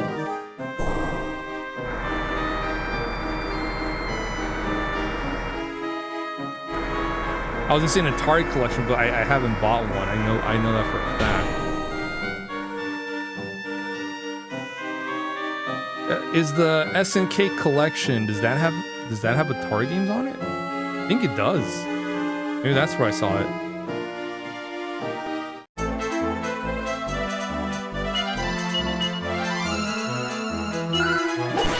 Maybe. Yeah, because they have this SNK collection, I think 40th anniversary collection. It has a bunch of games that SNK did. I think one of them was for the Atari. But it's possible. But I'm not 100% sure. I could be wrong. Even so, it's been like I think a couple years since that collection came out. Ooh, a nightlight. Oh, is that the thing we need to make it nighttime? A lamp that summons nightfall when lit. Yes, it is.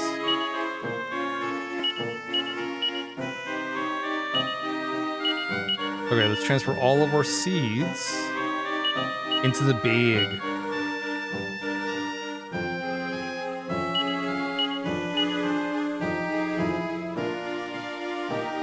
Okay, so we're gonna give Mina 2 more herbs. We're gonna give Maya 1 herb.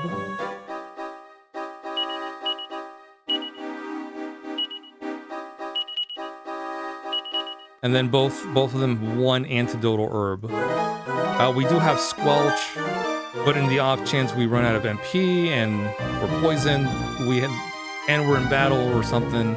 I don't fucking know. But we have them on hand. Oh, Miss Mina and Miss Maya, it is me here, Ujam. What is this crazy talk you are making? You are on a mission of revenge for your father. No, Ujam, we're not on a mission for revenge for our father. We're on a mission for revenge for our father. You gotta say it differently. You gotta say it with the revenge. vengeance. You gotta say it with a deep voice. You gotta say it all Batman-like, but also kind of fudge it up a bit.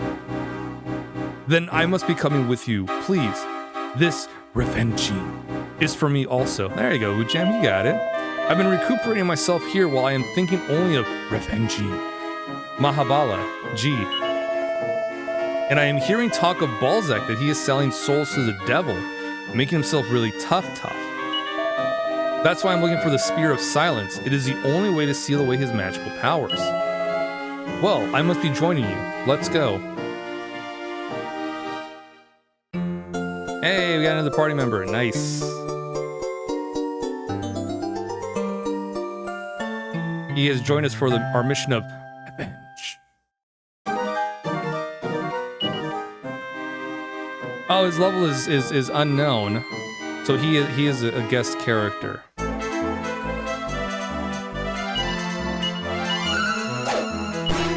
Hey, he's got a nice looking sprite too. Look at that. Good looking guy. Good looking guy. Oh, I got Snooze. Nice.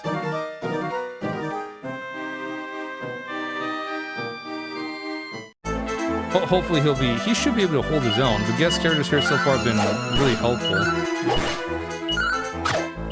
All two of them. I've only had Healy, the heal slime, help us with we were playing as Ragnar, and then this guy. That's it. Although we probably could have had other people. Probably could have had other people help us out because we did have the option to have them join us, but I was like, nah.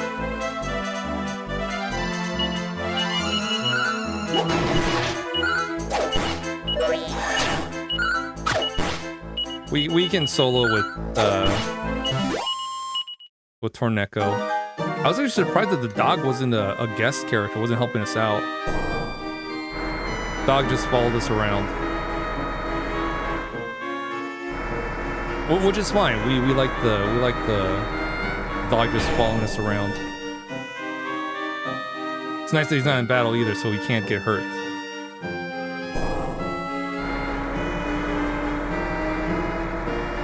The dog is there for moral support.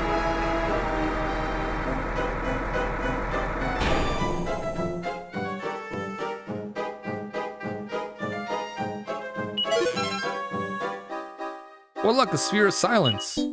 Yeah, did that guy just not know how to go down here, or what? He just didn't try stepping on those things.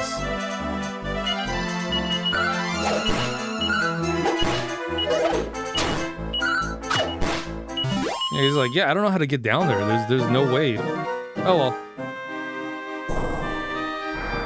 I mean, I don't know what to do. Just letting you know. He's like, dude, just step on the thing. Right there.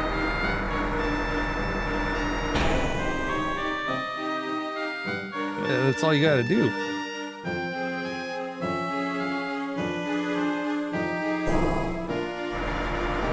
I feel like we're going really quickly in this chapter because we're not trying to buy a fucking shop or farm weapons and armor for the king to get stocked up on.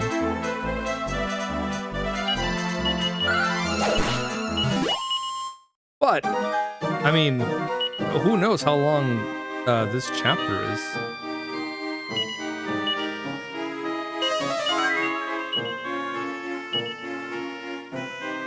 Okay.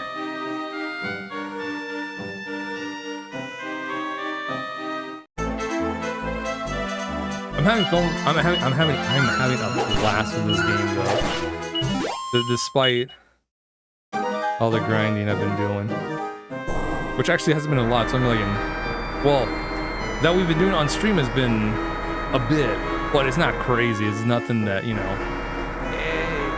It's an RPG. You're gonna be grinding quite a bit, right? And then off screen, I only did like an hour worth of grinding for Neko's chapter in I think also Elena's chapter. Not too much, and we're doing pretty good. Now the reason why I have to grind a bit for them is because every chapter we've done, we're introduced to these guys, and they are starting at the start, level 1. But man, has it been like nice though. Oh no, it's a horny devil. Get out of here, horny devil. We don't want you here.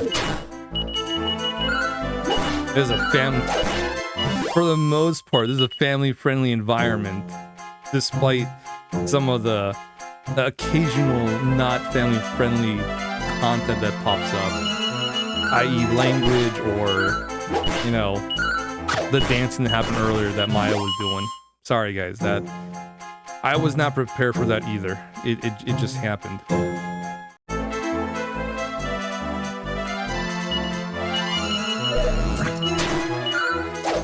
I will say though, I'm glad Ujam's here because he's helping out quite a bit.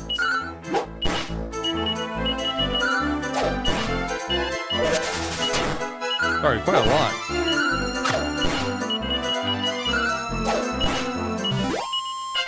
Look at this absolute unit of a guy.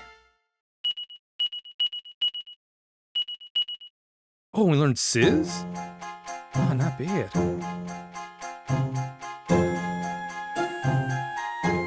Okay, so we have 1, 2, 3, 4 places to explore.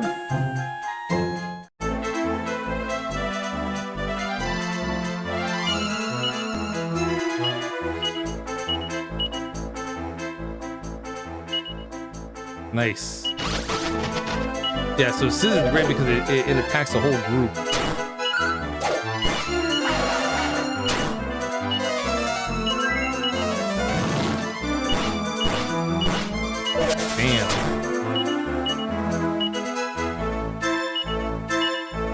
We'll also do Sizz on the ref tax.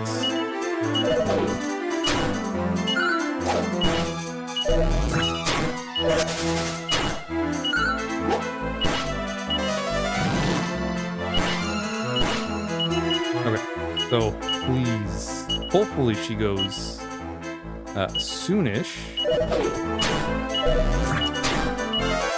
Nice.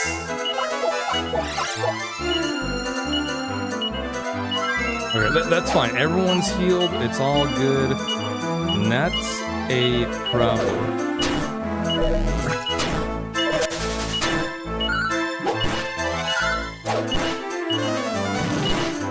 Yeah, so I did Sizz on the rat attack in case he decided to call up friends. So at the very least I can take out one and then damage the other one.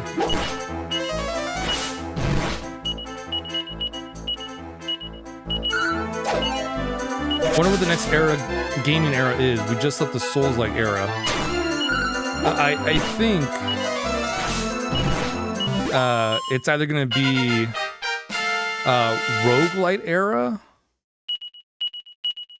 or actually maybe not, because I haven't seen too many roguelite games so far. I think if you'd asked me like maybe 2 years ago, I would have said, yeah, we're in a roguelite era now and it's fucking annoying. Everything's a fucking roguelite.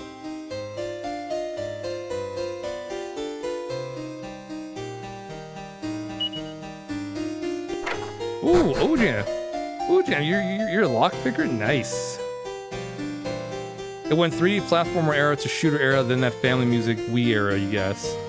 Yeah, so if you had asked me 2 years ago, I would have said roguelite era and in a very, you know, fed up way. But you ask me now, I'm like, you know what? I'm kind of okay that we went through that roguelite era, because there were some games that actually came out that I enjoyed that were roguelites. That Turtles Splintered Fate is a really fun roguelike game. Holy shit, dude. I mean, such a blast with it. But, you know, I know we've had roguelike games, but it didn't get popularized until Hades came out, and then everyone wanted to be Hades so bad, it was very annoying.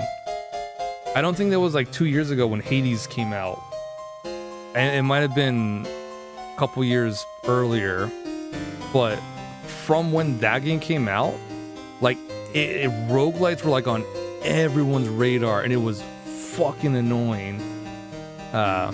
Again, at the time. So this is my mentality like 2 years ago. Now I'm kind of glad we got all these roguelites, because Splinter Fate was a really fun one, and we got Hades 2, and Hades 1 is a fucking amazing game. Hades 2, I still haven't played it, but I can only imagine it's such a it's just as good, if not better. But I think that's the case. I still have to play it, so I don't know. I'll once I play it, I'll let you guys know on how I feel about that. But at the time when Hades came out, everything wanted to be fucking roguelites, and it was annoying. But then it's like this happens. It's a phase. Eventually, people are gonna get sick of roguelites, and we're gonna try and move on to like the next thing, and then that's gonna be annoying, and then the cycle continues, right? At the time, whatever era is popular, whatever type of game is popular, people get annoyed by it. It passes, the honeymoon period ends, we move on, and then the next thing that comes out is very annoying. It's fine. It's fine. Everyone has these feelings. It's all good. It's not bad.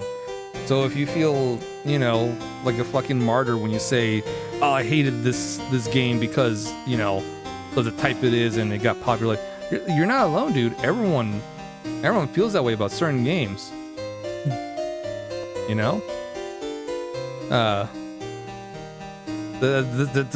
That's the cycle continues, guys. It's fine. You got a controversial opinion. We're in the era of holding cards close to the chest. They're gonna stop making games waiting to see what the next trend to jump on is instead of heading the eras. I've already seen that the way they recycling games over and over, playing it safe in the next level. Definitely kind of cool to see games talking about coming out. Cool era to see pop out the modern graphic filled industry. Yeah, a lot of games that are going to come out are playing it safe. Oh, we're going to have remasters or remakes of old games. Now here's the thing. I don't mind remakes if it's from something that's like could use a remake, right? Or benefits from a remake. Now, we don't need a Star Fox remake, reimagine, whatever the hell we're calling it. We don't need it. However, the last Star Fox game we had came out on the Wii U, and it did not do great. Not because of the game, but because of how the Wii U itself was marketed. It wasn't well done. A lot of people didn't have a Wii U. They thought it was just, it's not worth getting, right? Because we already have a Wii. Why do we want the Wii U? So that died. A bunch of games too that came on the Wii U, which are fantastic, got life by being ported to the Switch. So I'm okay with Star Fox getting another reimagining remake of the Lylat Wars, because hopefully now that it's out on the Switch 2, which a lot of people are getting, and it makes a success, they can make another Star Fox game, hopefully something new, and just start making that the next big thing. I say that, but I also hope they do that for F-Zero. It's not going to happen, but a guy can hope, right? A guy can dream. Now, the playing it safe part is the Zelda Ocarina of Time remake. We don't need one. However, it was really good when it came out. It's a great game. It really is. Not my first Zelda game.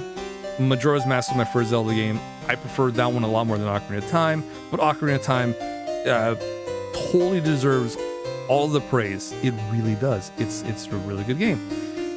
They're doing an Ocarina of Time remake, which I'd rather have another Zelda game get a remake, like the Oracle games, maybe have a port or remake of Minish Cap, something like that, right?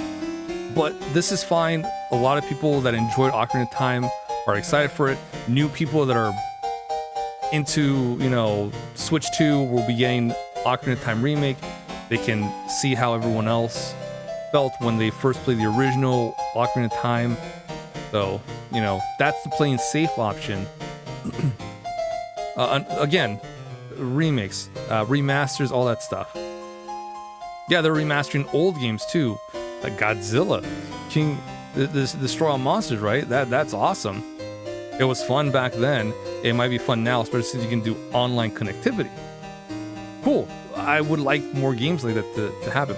However, on the other side of the spectrum, I would rather them do new stuff with IPs that they have or they haven't used in a while, rather than recycling or playing it safe and getting some of the older stuff. But I am kind of glad that they're doing that, because maybe that'll bring a resurgence of these old IPs or IPs they've had for a while, like the newer ones they've had for a while, and maybe make stuff with it. So you can see how it's kind of like one or the other, and it's essentially a monkey's paw with if you want one or don't want one. So like I said, I'm on the side where it's nice to have it, but on the other hand, I would rather they don't do that and we have other stuff. But I do like we're getting remasters, remakes, depending on what it is. But right now they're playing it safe by remaking old games that were really good, or remastering old games that were really fun, to try and be like, okay, this will hold them out for a while until we make some newer stuff. That's usually the case. But it kind of feels like it's such a long period of time between the remakes, remasters, and then the new stuff, that it's starting to feel that way, that it's going to take a long time before we get anything new. And that's the state that, since you brought up Uha, I also believe that's the state of gaming we're in right now.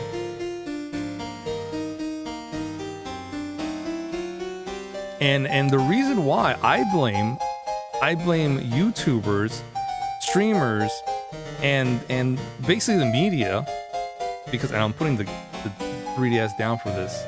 The problem is because of how social media and all that stuff, a lot of people that play the games that are coming out are just playing it very quickly to get the review out for other people to play. Now that makes sense, because people want to wait for a review before they buy the game, which is fine. Games are expensive nowadays. That's a smart tactic. However, the problem with that is a lot of these people take the reviewer's review to heart. So they'll be like, okay, this guy doesn't like it. I like this guy, so I don't like it either. And they're not even going to give it a chance. Because the thing with the reviews is they don't tell you the whole thing. They just tell you, they give you the Spark Notes version of it. So a lot of games that are being reviewed that should be doing well, because if you play them yourself, you'd be like, oh, you know what? Actually, this game was actually really good, despite, the critics saying that it's bad. But because the words of those critics hold high water, it really does bad for the reputation of most games, which is a sad truth. That's why it kind of sucks when you see the reviews like, X game got, really good scores. It's a really great game. It probably is, right? You play it, it actually is. And then there's the ones that are like, oh, this is a really good game, but you play it's like, no, it's not. It's fucking, this is garbage. This is garbage. And you're like, oh, they were paid to promote the shit out of it. Because even the people that made it were like, yeah, this is gonna be hot garbage. But this guy, people like this guy in the reviews. He's gonna say good things about him. We'll pay him for it, and then bam, we'll make money. Or they'll be like, this is a bad game for their personal reasons, and it turns out it's actually a really good game for other reasons. It's a very annoying thing. That's why I don't look at reviews, because if I want to play a game I look at the game that's coming out. If it interests me, cool, I'll play it. If it's bad, oh well. You know, I made my bed. I'm gonna lay in it, right? If it looks like it doesn't interest me, but maybe there's something about it, right? Maybe someone I know is playing it. I'll talk to them. They'll tell me what's it about. Maybe I'll go get it and try it myself. So on the one hand, it's bad because a lot of people, you know, take the reviews to heart. But on the other hand, it could be good because the people, the YouTubers, streamers, everyone that's playing them, walkthroughs and everything, someone could see it and they'll be like, oh, this is actually pretty good. It's actually interesting. Maybe I want to play it for myself. I know I'm watching this person play it, but I kind of want to try it out, right? Maybe I could do things a little different from what the player's doing, right? And there we go. Unfortunately, it's not like that because you voiced your opinion on social media. Fucking everyone and their mother is just gunning you down because you had an opinion. God forbid it's one that doesn't match up with theirs. That's why I don't like Twitter. I'm not on Twitter because guys, you see the shit I see on Twitter, or maybe you see the stuff. It's a cesspool of negativity and just everyone attacking each other. It's insane. I don't trust. You think they don't trust themselves to make new games in this political era? It's safer to tread trodden ground instead of testing things, risking backlash. Something interesting you've noticed in established characters get away with things that no longer are socially. Yeah, that is very true. Very true. I also blame the fucking shippers. I fucking hate shippers. I do. Now, not all shippers. There are some that are pretty cool, but I hate the ones that are in the video games, like Final Fantasy VII. I hate both sides of that fucking, what is it, 30 years? People are fucking shipping Cloud Tifa or Cloud Aerith, and then they just attack each other. It's like, you guys don't like the characters. You guys just like your fucking ship. And it's like, a lot of people love Final Fantasy VII. I'm using this as an example because that's all I'm seeing now because Revelation's coming out next year, I believe. And it's like, you guys are fucking horrible. Both sides. Now, there are shippers that like their ships but don't attack the other. That's the important thing. Those guys are cool. Those guys are alright. Unfortunately, they have to be grouped up with the fucking bad apples, and it sucks because they're the ones that can't talk about their favorite ship because then they get attacked by the other side, and it's like crazy. That's all I'm seeing. I try blocking and muting words, but it just keeps popping out. It's horrible, guys. It really is. And it's like stuff like this. Like, I fucking hate shipping culture. I normally used to not because, you know, it's a harmless thing. But holy shit, guys, the fucking lengths and things they do to just unjustify another person's pairing is horrible. I didn't think it was that bad until fucking Final Fantasy VII. Holy shit.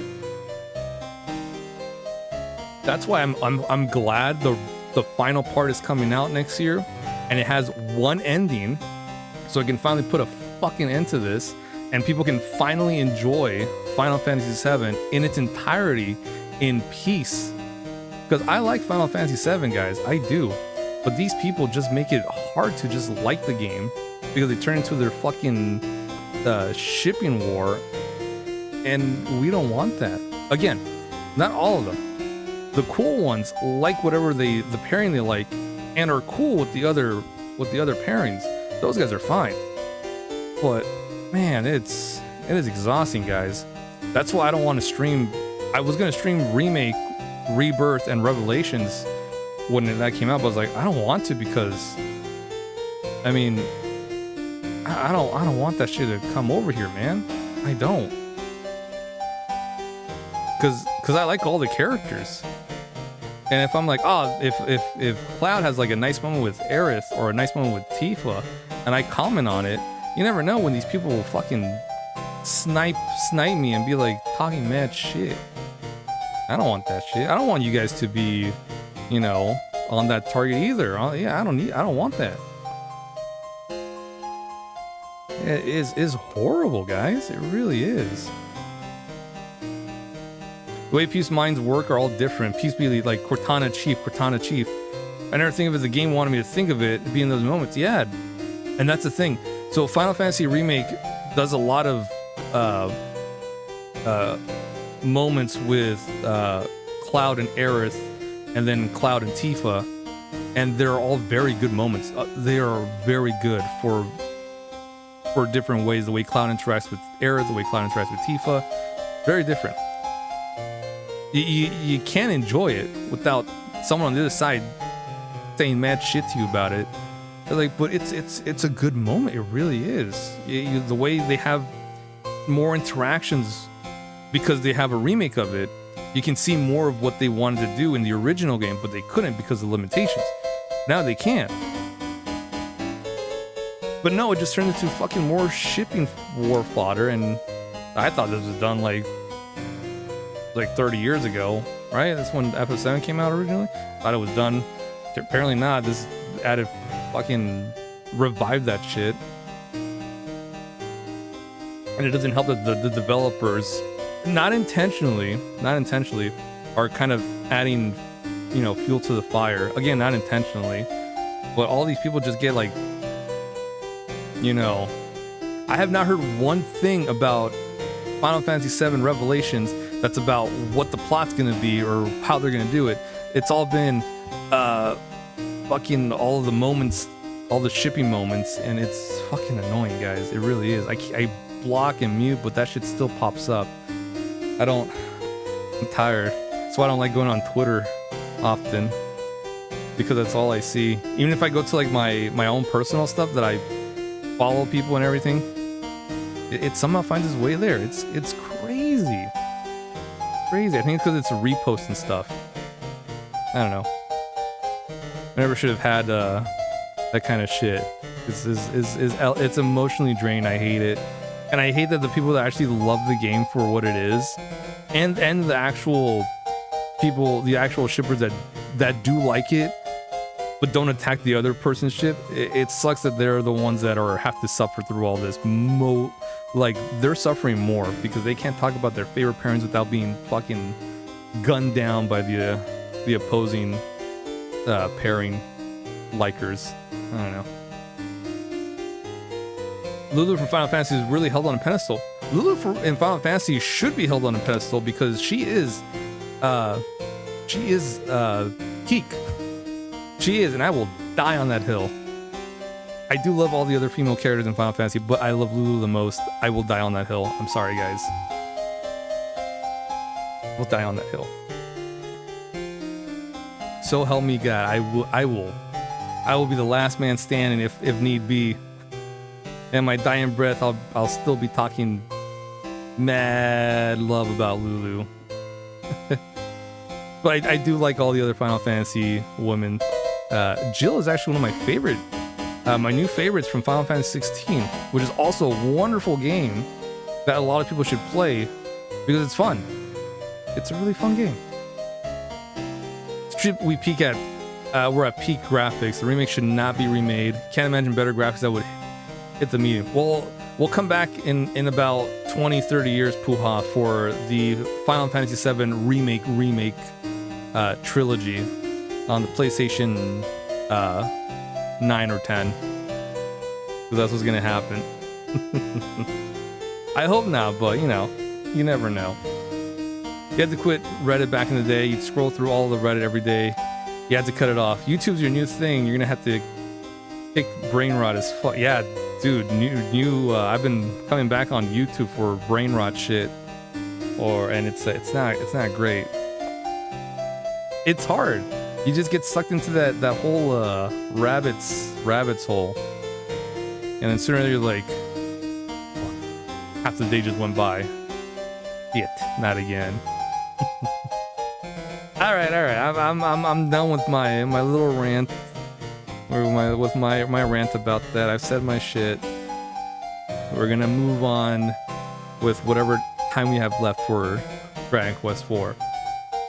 I'm actually glad you brought that up, Puho, because I've been wanting to get that off my chest for like a while on stream.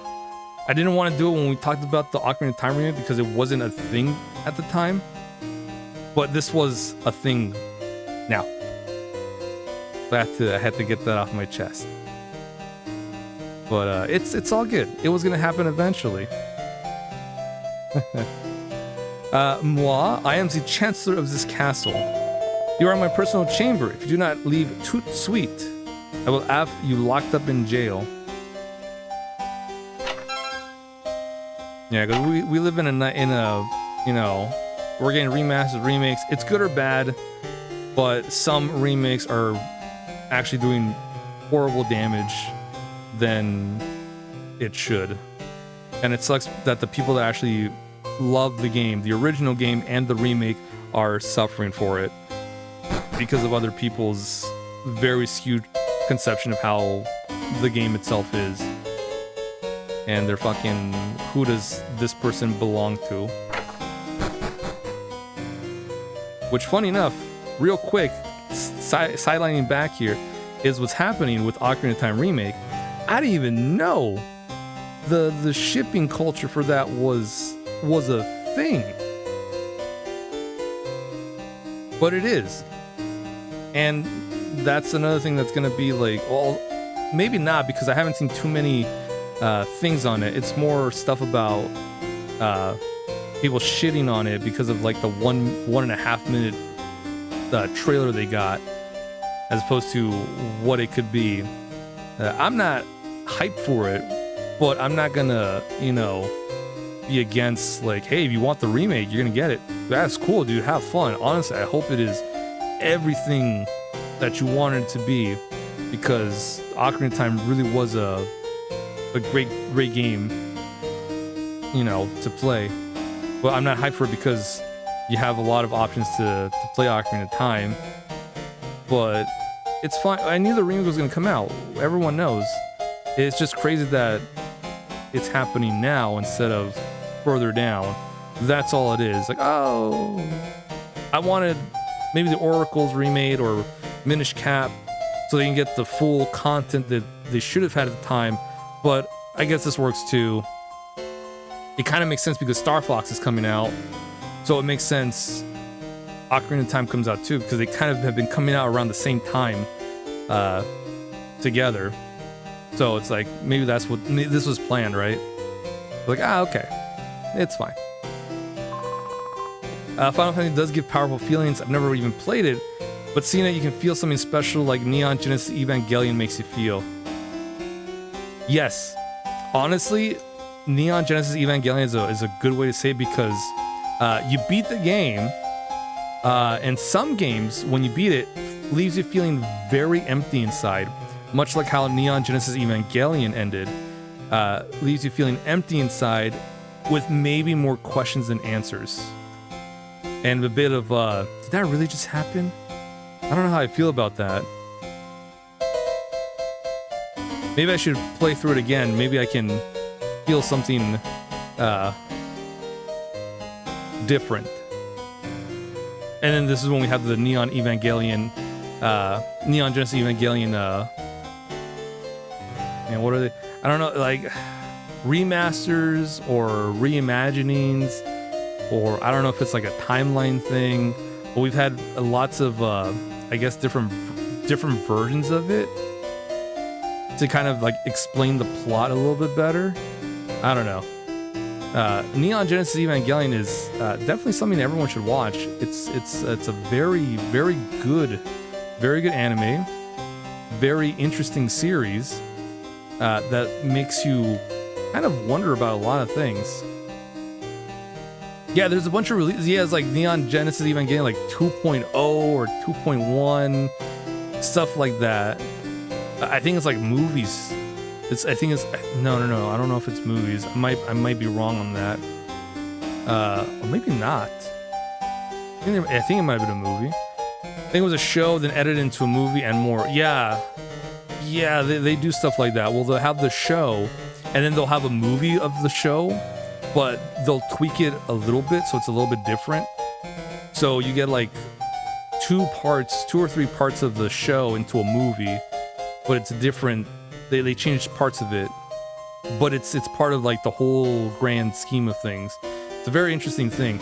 The only other time I've seen that happen, besides like recent, like the Demon Slayer stuff, where they do a whole arc as a movie, but then on the show they do that whole arc from the movie, but with other added stuff, is the Tengen Toppa Gurren Lagann anime, where they put it into 2 different movies, where the first movie is the first half of the show, and the second movie is the second half of the show, and they go bonkers in a good way with the animation, with the storytelling, and just, you thought the hype moments in the show were hype? The hype moments in the movie blow that shit out of the water and then some. Holy crap. It is a beautiful, beautiful thing to experience if you watch the show first and then watch the movie, because god damn, man, it is, the animation for those hype moments is just in general, the animation for the movies is beautiful, man. Oh man, I have never been so excited about the fucking indomitable human spirit than the movie version of Tengen Toppa Gurren Lagann. Holy crap. I gotta watch the show and the movies sometime soon, because it's been a hot minute. Oh man.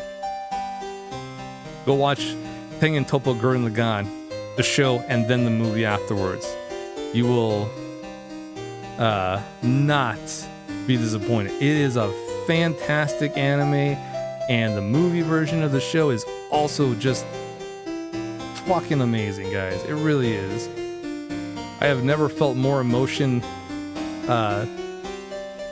than watching the movie version of the show, where I already felt those emotions, and it just adds a lot more when I see the movie. It's like, oh man, I didn't think I'd feel these feelings like this great, but I do. Hellsing's cool how they're yeah, I think Hellsing also has that sort of thing. Yeah, it's like yeah, Hellsing has a movie. Yeah, Hellsing, oh man, it's been so long since I've seen Hellsing. Yeah, Hellsing, and I think, what was the other one? Hellsing Ultimate? I think that's what it was. Yeah, that's another one. That's another good watch. I recommend that.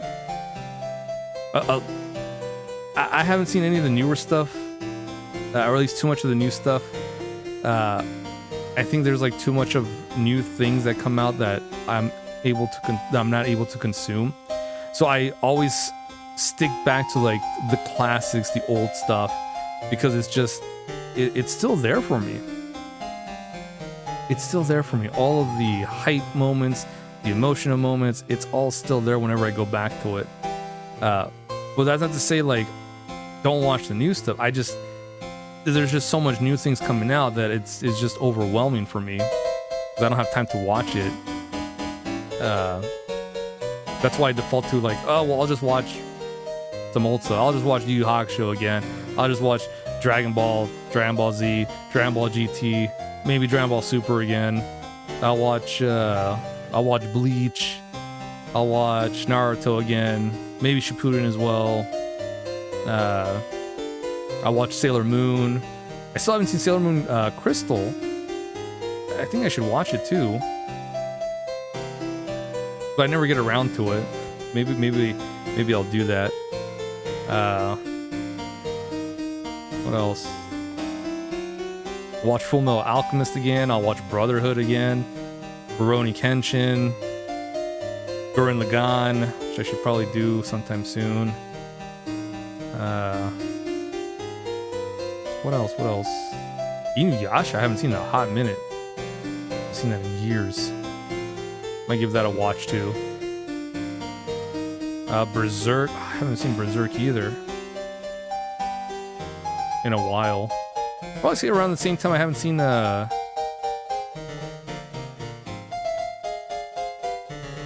think Sailor Moon. I think Sailor Moon I saw recently. I think it's Berserk I saw around the same time too, a couple years back. What else? What else? What else? Hunter x Hunter I haven't seen in like 7 years. The newer version of Hunter x Hunter, not the 90s? Yeah, because there's two versions of Hunter x Hunter. There's like the 90s version, and there's the 2007? I think it came out in 2007. But yeah, the old style and then the new style. I've only seen the new one. I haven't seen the old one in like a while. Because when I saw the new one, I was like, oh, I didn't know the Hunter x Hunter was remade. But I watched the original, and I was like, oh man, they changed a lot of things with how the characters are and the plot lines. But I like both of them. But I think I liked how they did some of the characters in the original version than in the new one. And I'm kind of bummed that there's no more stuff about Hunter x Hunter. But oh well. Maybe later. I don't know. Yu-Gi-Oh! I go back to Yu-Gi-Oh! Yeah. The original Yu-Gi-Oh! I watched it in dub, and then I went back to watch it in sub for all the hype moments and some of the not for kids stuff.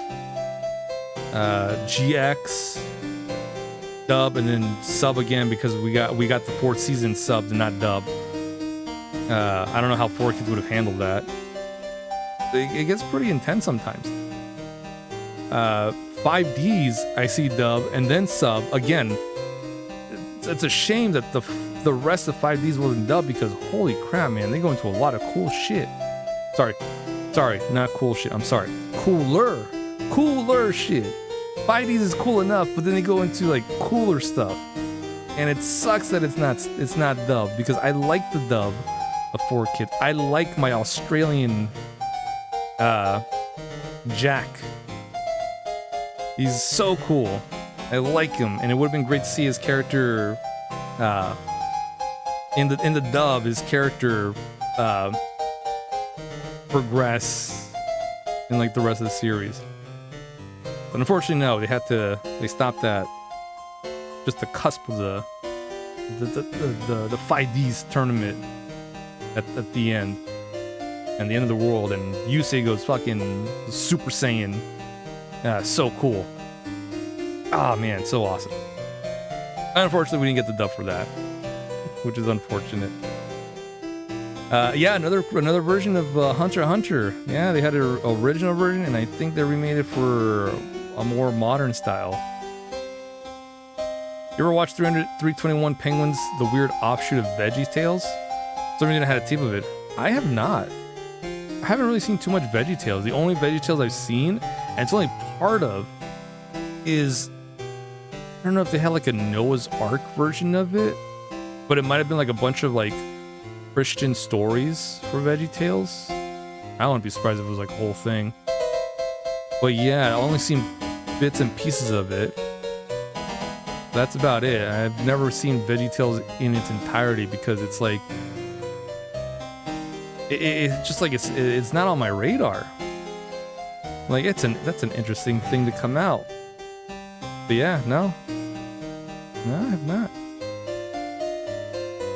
Veggie Tales is a religion show. That's probably why. I would only see like bits of it. What was that one? I didn't realize it was in like a whole religious show. You know what? That explains a lot of the memes about Veggie Tales. All of a sudden, that makes a whole lot of sense. I thought people were just doing that for shits and giggles because a lot of the memes at the time is just that. It's just shits and giggles. It just slips into pop culture. Yeah, it's just shits and giggles. Holy shit! That's actually that makes me I view Veggie Tales in a whole different light now. Holy crap! I didn't know that. It's well made. Yeah, the from what I remember, VeggieTales actually looks pretty good, animation wise. But I just never got into it. I thought the whole like Noah's Ark thing, Christianity stuff, like just like, oh, it's just a movie, and then they tackle a bunch of other topics, other random stuff. But hey, the more you know, right? That's definitely something. What time is it? Okay, I gotta start wrapping this up soon. Holy crap! I went off on a tangent, came back focused, and then went off on a side note, and then went off on another tangent. I'm sorry, Dragon Quest IV, but that's just how it is. None, monsieur, he's gonna catch me. There's no escape. Well, I don't have the bandwidth to kind of figure out what the hell's going on here. So we'll just... What the hell? Oh, okay. I thought I went downstairs. I did not. I just went back inside. So we're just gonna... is there a place I can save nearby? Oh, man. That first tangent had to be said. The second one was just me going off on just a random tangent. That one was some slimes appeared. That one came out of a place of love, which you could tell. The first part started out well intentioned, but then kind of devolved into negativity. We try to bring it back. Oh no! King Slime. Is this a good or a bad thing?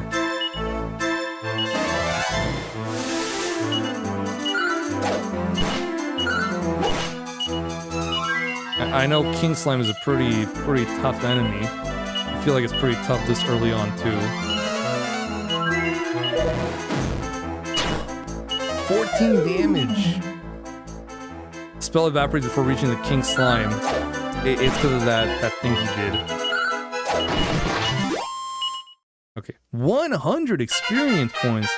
Hell yeah. So if I'm grinding, again, so I have the program that captures the 3DS on one monitor. So if I ever feel like my eyes are hurting or something on the 3DS screen, I can look there. So I can do both. Sorry to distract me. Kind of weird because you're more of a video game studier than player. No worries, Pooh. It's all good. I like having these kinds of conversations. They don't come up often. They really don't. Some do, but it's more like a pretty quick conversation. Nothing this in depth, which I don't mind because I enjoy these. Ooh, we got whoosh.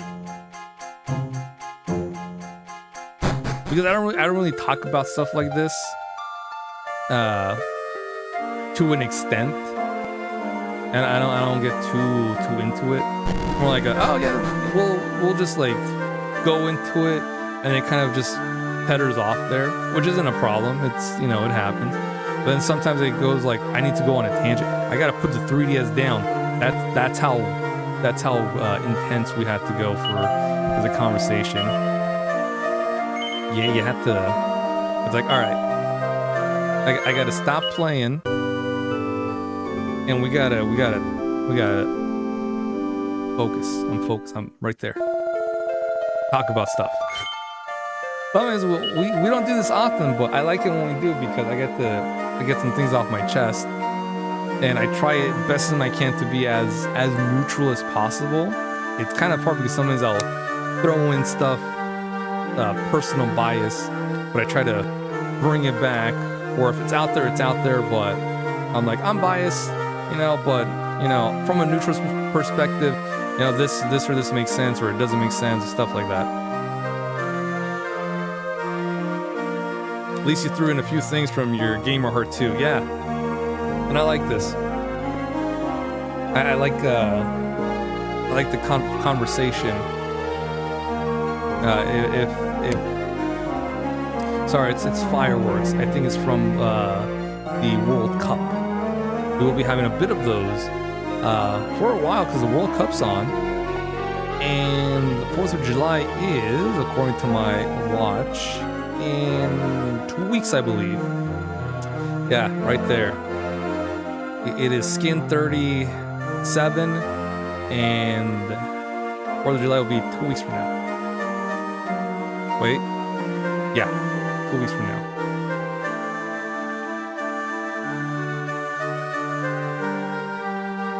Yeah, on the dot. Sorry, I had to like double check because I don't know if it was like on the middle of the week. Yeah, 2 weeks from now on the dot, 4th of July.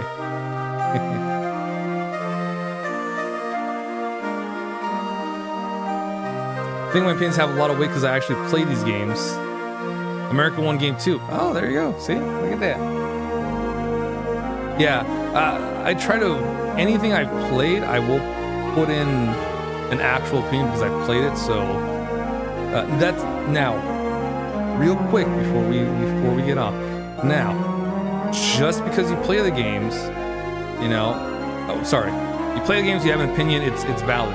Just because you don't play the games, let's say you watched a whole game from someone's YouTube playthrough, right? Now, you've seen how the game plays, you've seen it all the way through. You also have an opinion. It is valid. However, it is not as valid as whoever actually played the game, because what the person actually played the game is probably more than whoever you saw playing it. That's the thing. Now, you do have an opinion on the game from whatever you saw them playing. Anything deeper than that is not valid because you did not play anything else that the person you saw didn't play. So, whoever played Dragon Quest IV, like all of it, everything, side quests and all, their opinion is valid. Whoever saw Dragon Quest IV, start to finish, whatever they saw the person playing is completely valid. Anything they didn't see the person playing, let's say they only did the story mode, which I usually do. I just play the story. Any side quests, maybe I do, maybe I don't. Okay, you saw me playing the game. You're entitled to your opinion, but anything I did not play, you do not have an opinion of because you didn't see it. But it doesn't make your opinion on the overall game any less valid. You're entitled to it. It's all good. It's all good. Anything I didn't do that you didn't see, that you're talking shit about, you can't do that because you didn't actually play it. You didn't see me play it. Unless you saw someone else doing that, not valid. At least that part. So that's the thing. Playing Last of Us and watching as hell, it really is.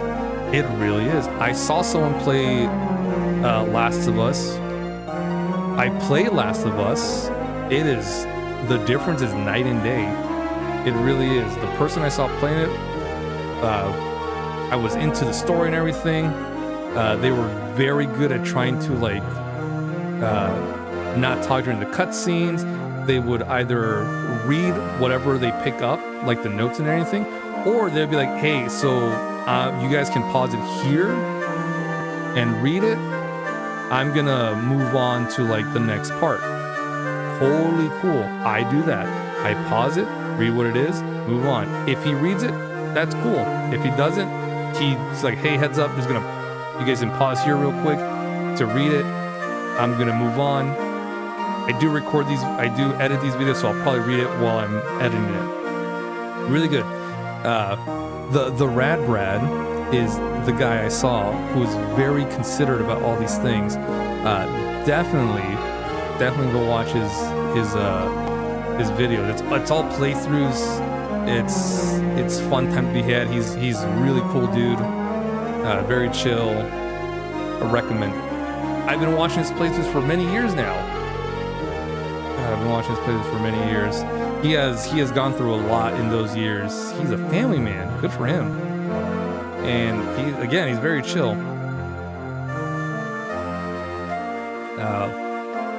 He's actually what kind of made me want to kind of do this thing. Where like I would do this, but the streaming thing kind of took on its own thing. I was like, oh, maybe I'll do streaming instead, right? You know, have other people watching, we can interact like we're doing now. I do my best to also do that, unless it's a game I've already played before, like Kingdom Hearts. Kingdom Hearts we'll replay again. I might not talk during the cutscenes. I might talk during the cutscenes. It's fine. We played it before. It's okay. If it's a game I haven't played before, I am also enjoying the cutscenes as quiet as I can be. Maybe I'll emote a bit or something, show some. I'll say like, oh shit, or fuck, or something. But I'll try to be quiet so we can all enjoy the cutscenes together.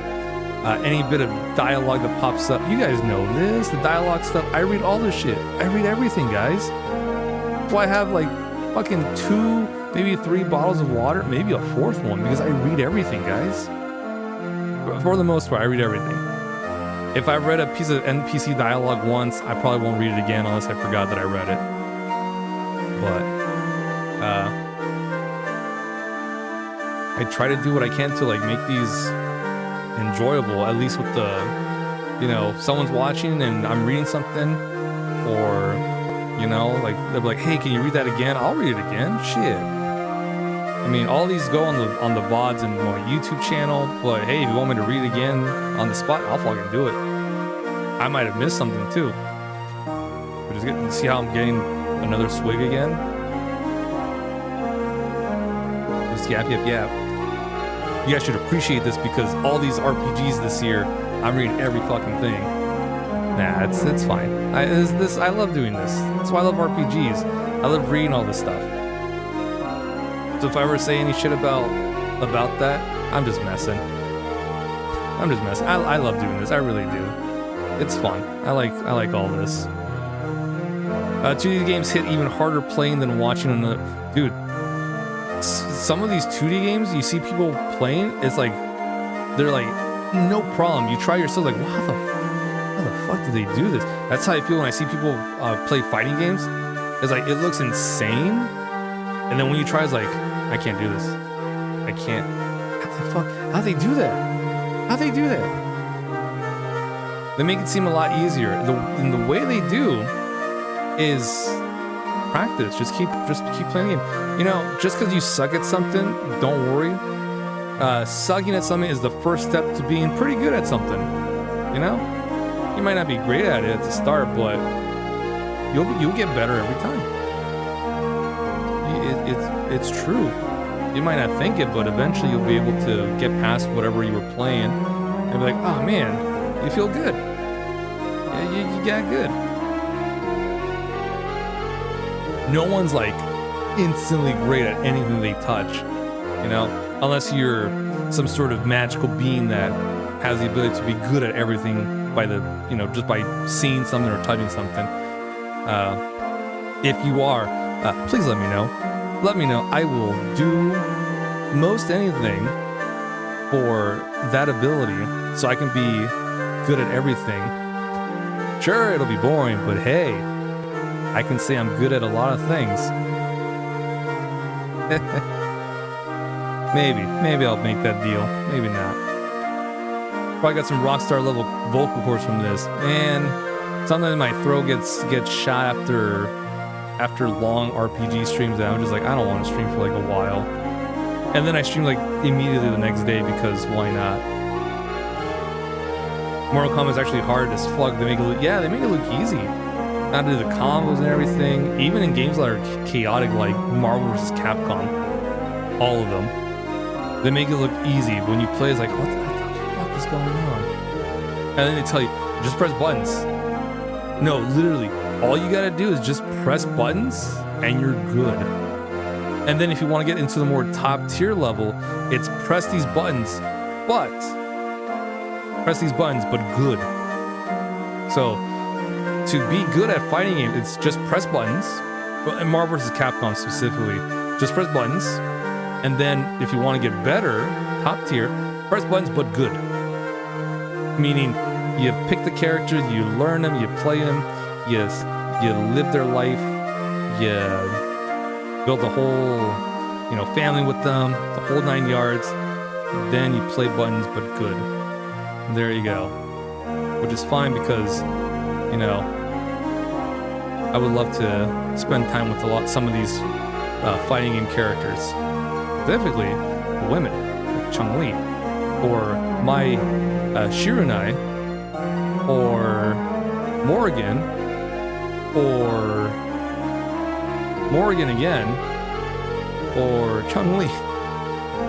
A lot of the fighting game women, a lot of the women in fighting games are very hot, and I'm okay with that. And I try to play them because they're hot. I like playing because I can see them.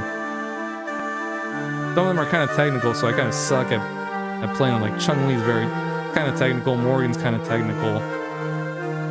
But is it worth it? You bet your damn ass it is. It sure is. I might suck at playing as them, but damn it, they look good. They look good. All right. I'm gonna send the raid. Hopefully someone's on. Oh, thank God, someone's on. Jank Jesus is on. He is playing some games on the Genesis, the Saturn, the Dreamcast, and the Master System. Right now it's just like a Wheel of Fortune thing, so... oh, he's AFK. Well, I'm gonna have to drag this on a little bit till he comes back. I don't know what it is. I don't know how long he's been away. So, let's see. What can we talk about? I hate it when this happens because I get so like ready to send y'all over, and then this happens, and I'm like, fuck. Now what? All right, we'll do a little recap. We finished Chapter 3 of Dragon Quest IV: Chapters of the Chosen. We are, I don't know how far into Chapter 4. I don't know how much more there is of this chapter. We're at level 8, so maybe in like another stream we'll finish Chapter 4. I don't know how many chapters there are in this game. All I know is that we're on Chapter 4, and once we finish, we'll be on Chapter 5. But I don't know if it's going to be like another set of party members, or what, or if we'll start bringing them in together. I never played this game before. I have no idea. But I am enjoying it. I'm having a lot of fun. It's really great. It's very interesting. Every chapter we get a new set of party members. We gotta level them up from level 1, which is, you would think it'd be kind of annoying, but it is. It's kind of annoying. But on the other hand, we get to be with these characters for a good while before we dump them and go on to the next character. So, it's good. I'm having fun. I'm enjoying it. I can't wait for Dragon Quest 5 and 6 whenever we get there. You always flip-flop on what to do, but when you do something, it's never a waste of time. And it's better than just sitting between things instead of just doing and moving on to the next thing. You hesitate to play shit when you should play. Try to say fuck you like you hesitate to play. You should be productive and have accomplishing more than hesitating. People say no, but they don't replace it with something you try to just do instead of giving up before trying. Not very well, but you're trying to be a doer, not a thinker. And that's kind of a hard thing to do. If you've been like a thinker for a long time, you kind of want to try something like being a doer. It's kind of hard to get out of that kind of space. Same thing as you're always doing stuff, but you kind of want to hang back a bit and not do stuff as much. It's also kind of hard. You're kind of going against your own nature, but there's nothing wrong with trying to do that. It's just another way of evolving, and by evolving I mean being more of you that you want to be. And so it might be hard if you want to step out of that bubble, but it's something internal. It's something you've already done. It's hard to get out of that.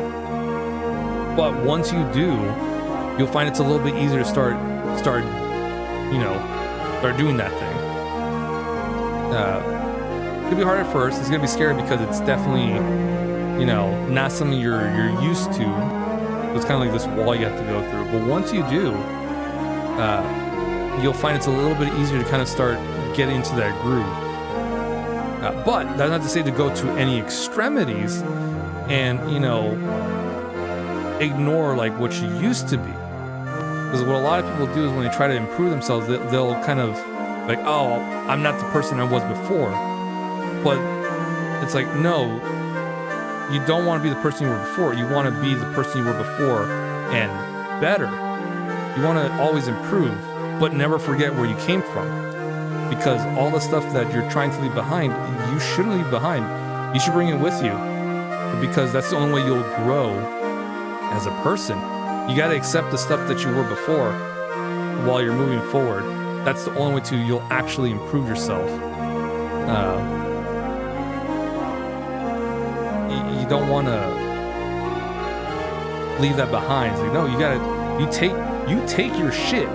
You take that shit with you, all right? You take it with you. You improve yourself. You accept who you were as a person. You improve. And the person you are now is all the better for it. Because you didn't abandon your old self. You looked at yourself, you said, self, I don't like who I was, but I'm not leaving you here. You're coming with me, we're both gonna be better as a person. So all the stuff that I was before, I'm gonna improve on and be a lot better for it. Which a lot of people don't do because they don't, that's not something easy to think about. It really isn't. A lot of people will improve themselves, and they do, but as a person, you don't really grow if you kind of just abandon who you were before. I know a lot of people are like, I want to, reinvent myself.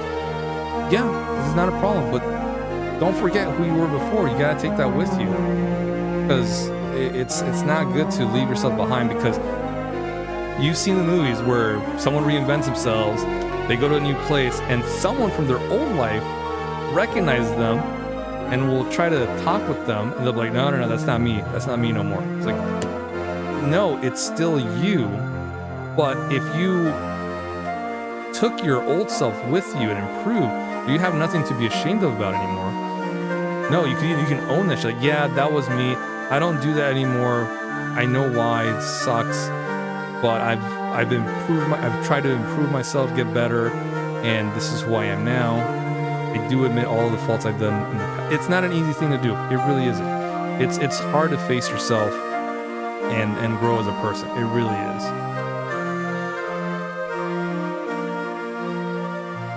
It's not. I'm not saying this is like, it's like the easiest thing to do. It's not. It's not. We all have stuff about ourselves we don't like. We all have stuff about ourselves we don't want to admit to other people. There's nothing wrong with that. But what will be good is if you take that step, whether it takes a while or not, there's no problem. But you take it with you, and that is like the only way you'll grow as a person. I mean, I'm sure you can't grow without it, but I feel you'll feel all the more better if you don't just leave your baggage behind, but you take it with you and,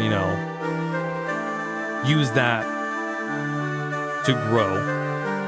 I don't know. I feel like I was doing great at talking about this, but then it's like, I don't know. I feel like I'm making it a lot more complicated than it should be. But then I kind of feel like I brought it back. But I'm like, I don't know. I feel like I'm talking out of my ass sometimes. But that's what I think. I think so. I don't know. I just don't like the thing about people that want to change. Not that there's nothing wrong with that, but they want to change, but also pretty much forget who they were. Like, no, take it with you. All the experiences you've had, all the things you've done in the past, take it with you. Don't just leave it behind. That's a part of you. All the good and the bad. If you've done bad and you're trying to be good, take it with you. It's gonna suck. but at the very least, you'll know, look, I owned up to my shit. I've told people about the stuff I've done. I've owned up to it. They may not like me now, but maybe in the future, they'll be like, look, I'm not cool with what you did, but the fact that you're telling me you're owning up to it, we can give it a shot. Like friends or relationships, whatever. That's what I think. And it's not something that, again, it's a hard thing for people to do. As human beings, we don't like to admit we're wrong or admit we've done wrong. We don't want to do that because it makes us feel not great. We are social creatures, we want to be accepted. But it's nice to take your baggage with you and use that to grow as a person. This is a part of you, whether you like it or not, it's a part of you. You can't just fucking abandon it and move on and, no one's gonna know. Someone's gonna know. And that someone that knows about who you actually are, because you don't own up to your stuff, is gonna be bugging you. That the thought that someone, you may not ever see them again, but that thought will always be in the corner of your mind. They'll always be bugging. Maybe not. I'm just saying it might be bugging you. But it might not. I don't know. Again, I might be talking out of my ass for some of this stuff. Reminds you of the only thing your therapist said you had for a minute. Is that why you're afraid to think? Punish yourself for thinking thoughts instead of forgiving yourself, making a cycle of beating yourself up instead of looking at a thought, and forgiving yourself instead of beating yourself up every thought. Make it a safe place to have a thought occur. It's hella hard to write or talk about this stuff. Yeah, it really is. And